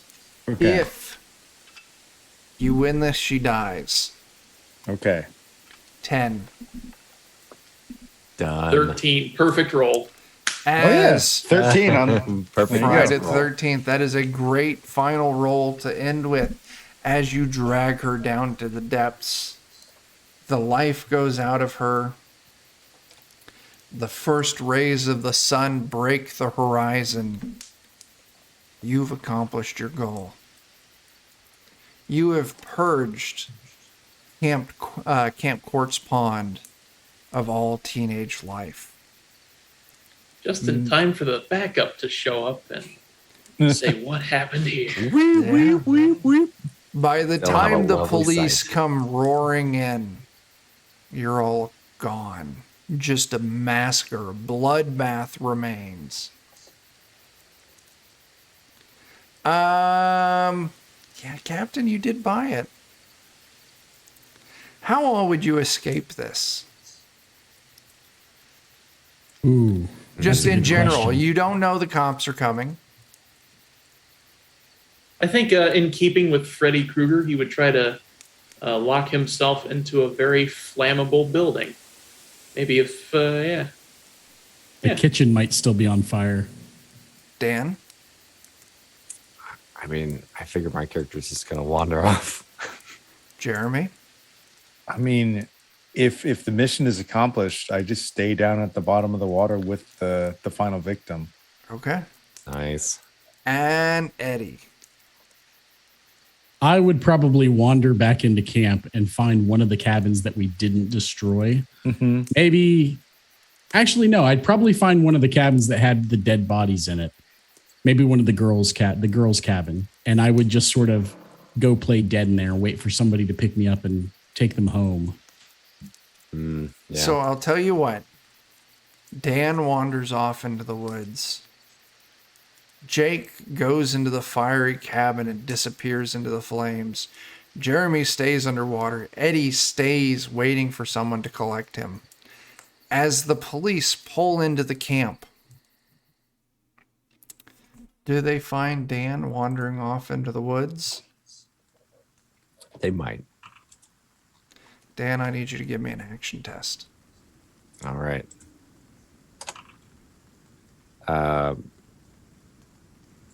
I'll go ahead and, I'll go ahead and spin down to make it a success. Okay. If not, I was going to have them kill you in a rain of bullet fire. I mean, does that sound more fun to everybody? Depends if you take a couple of them out with you. We're doing it. There's always another mutant that can show up on a different time. So here's what happens. I mean, that clan had quite a few mutants. Mm-hmm. As the scene sets in the newspapers the next morning, crazed, deformed man responsible for killing everyone at Camp Quarts Pond, including 2 cops, killed in gunfire from 2 police officers. Now, this is the ending that Captain Cryan bought. So, Dan, your character does die. That's fine. As the newspaper has someone to hang the blame on, the rest of you get off scot-free. The camp gets cleaned up and they open back next summer. But in the closing parts of this movie, as the cops are carrying everybody away, one of them picks up this doll and is like, this would be great for my kid. I won't tell him where it came from, but I'm always working late, long hours. They got a birthday. I haven't even stopped to get him a gift. I got to get home. And as they're walking away, they're carrying me, and just over their shoulder, looking back the other way, you see my eyes kind of. There we go. Leaves us plenty of room for a sequel. Awesome. Boom. And that's the fucking thing. There you go. 3, 2, 1 action. Who do we give a PDF to? We got two submissions, I think. Oh, the toxic sludge. Those are both God, good. Ooh. Honestly, that's tough. We're going to do it a vote. There's 5 of us. Do we go scared? Like, because I think at that point it's a toss up between awesome or scary. It is. I would make the argument that the Bone Tomahawk one is maybe a little like, oh, that makes me, because the RoboCop one, it is gross, but at the same time, I'm kind of like, fuck yeah. I don't know. I'll tell you what, we're going to do a vote. I think that's the fair way. It's between Roush 4 or Matt 001 Alpha. Dan, you're starting us off. Who gets your vote? I kind of got to out myself here. I haven't seen Bone Tomahawk. Okay, so are you voting for Matt? I got to go with Matt because that's the death I know. I mean, that's fair. That's a hell of a death. Jake. Much though I would like to agree with the RoboCop one, I do have to agree that Bone Tomahawk was more scary. RoboCop was definitely disgusting, but it did have that awesome factor to it. All right, 1 and 1. Where do you go, Eddie? They're both equally disturbing and equally just gruesome and horrific. But Bone Tomahawk is from 2015, and RoboCop is 1987. I got to give it to RoboCop. All right, just for the fact that is cheesy 1987 sci-fi horror. RoboCop's in the lead. Jeremy. I'm going to be the jerk that puts it right back at a stalemate with Bone Tomahawk. Okay. No pressure, but it's kind of all on you. It is all on me. So we asked what's the most terrifying, and I think I gotta go with Bone Tomahawk. There we go. So Roush 4, congrats, you get a free PDF. Let me get you the link right now. Oh, he voted for RoboCop. I love the fact that he voted for RoboCop. It's so amazing. Well, unfortunately, you get a free PDF anyways. Yeah. There's your Do free it, what you PDF. Take that for your good Congratulations. sportsmanship. Take that for good sportsmanship. There you go. All right, that was the end of the session. It's a long session, but that was a lot of fun. It was so much It fun. was. I did have a good time. All right. I think the baseball field was my favorite. Oh, that was just That a was bloodbath. That awesome. was fantastic. That was amazing. I got to blow some stuff up. I love Yeah. it. Yeah. Once That again, chainsaw, man. if you weren't lucky enough to win a copy of Rocket to Russia tonight, I would strongly recommend you head over to itch.io, do a search for Rocket to Russia, get yourself a copy. Comes with a fantastic adventure and has the rule set for 3-2-1 action. Great, lightweight, just fun narrative-driven system. I mean, fantastic for one-shots. Like this, That like I was said, great. there's,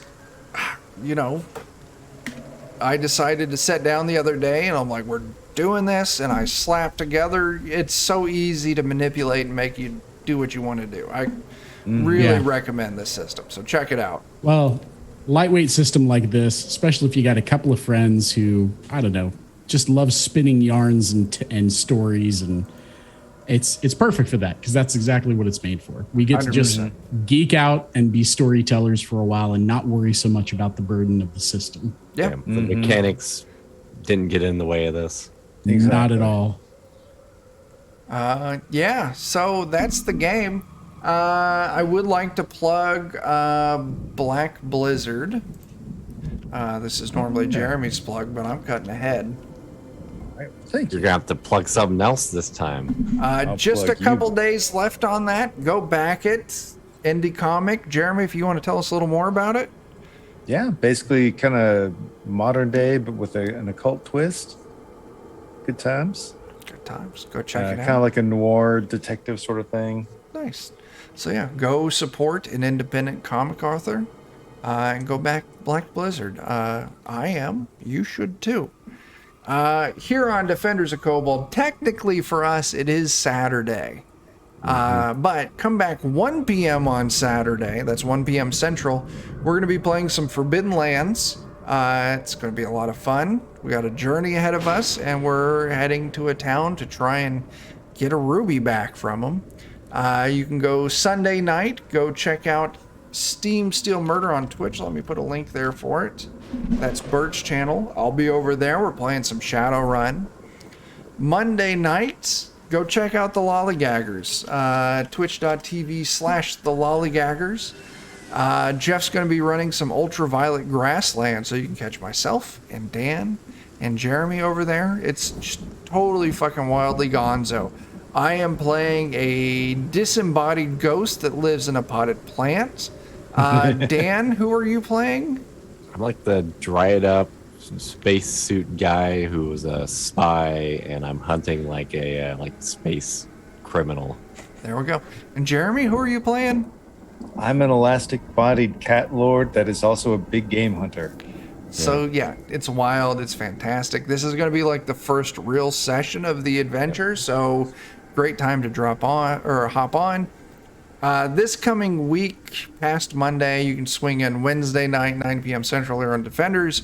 We're running our Pathfinder 2 campaign, The Fallen Kingdom of Ruse. Jeremy, Jake, Dan, myself. Jake, are you in that? You're in that. Yeah, he's got that Yeah. awesome alchemist. Yeah, yeah, that's right. Your beaker. Yeah, check that out Wednesday. This coming Friday, also more Pathfinder 2 for our Saviors of Ruse campaign. Dan and Jake will return to that as players. So, I mean, so much cool shit. And then next Saturday, over on twitch.tv/GoodmanGamesOfficial. Yes. Yeah, we're running the Crypt of the Devil Lich, 5th edition, 15th level, Goodman Games Kickstarter. With, you'll see some familiar faces. I guess you could probably guess that by Eddie's excitement. And we got special guest player, Jordan, the PH is silent. So, yeah, we've got your fucking week filled up. So check that shit out. Yep. Clear your Etch-a-Sketch. We're Clear filling it your up. fucking Etch-a-Sketch. We've got you busy. Get that BlackBerry out. Fill the calendar. Fill the calendar. God, I miss my BlackBerry. Rolodex. Eccentric old stuff. Anyway, that's all I fucking got. Anyone else want to add anything before we dip potato chip? Come check out our Discord. It's where we hang out and chat. Links in there already. Hit the Discord. You can come talk to all of us. Anyway, until we see you next time, start fires, do drugs, and go get that goddamn vaccine. Deuces. Hey.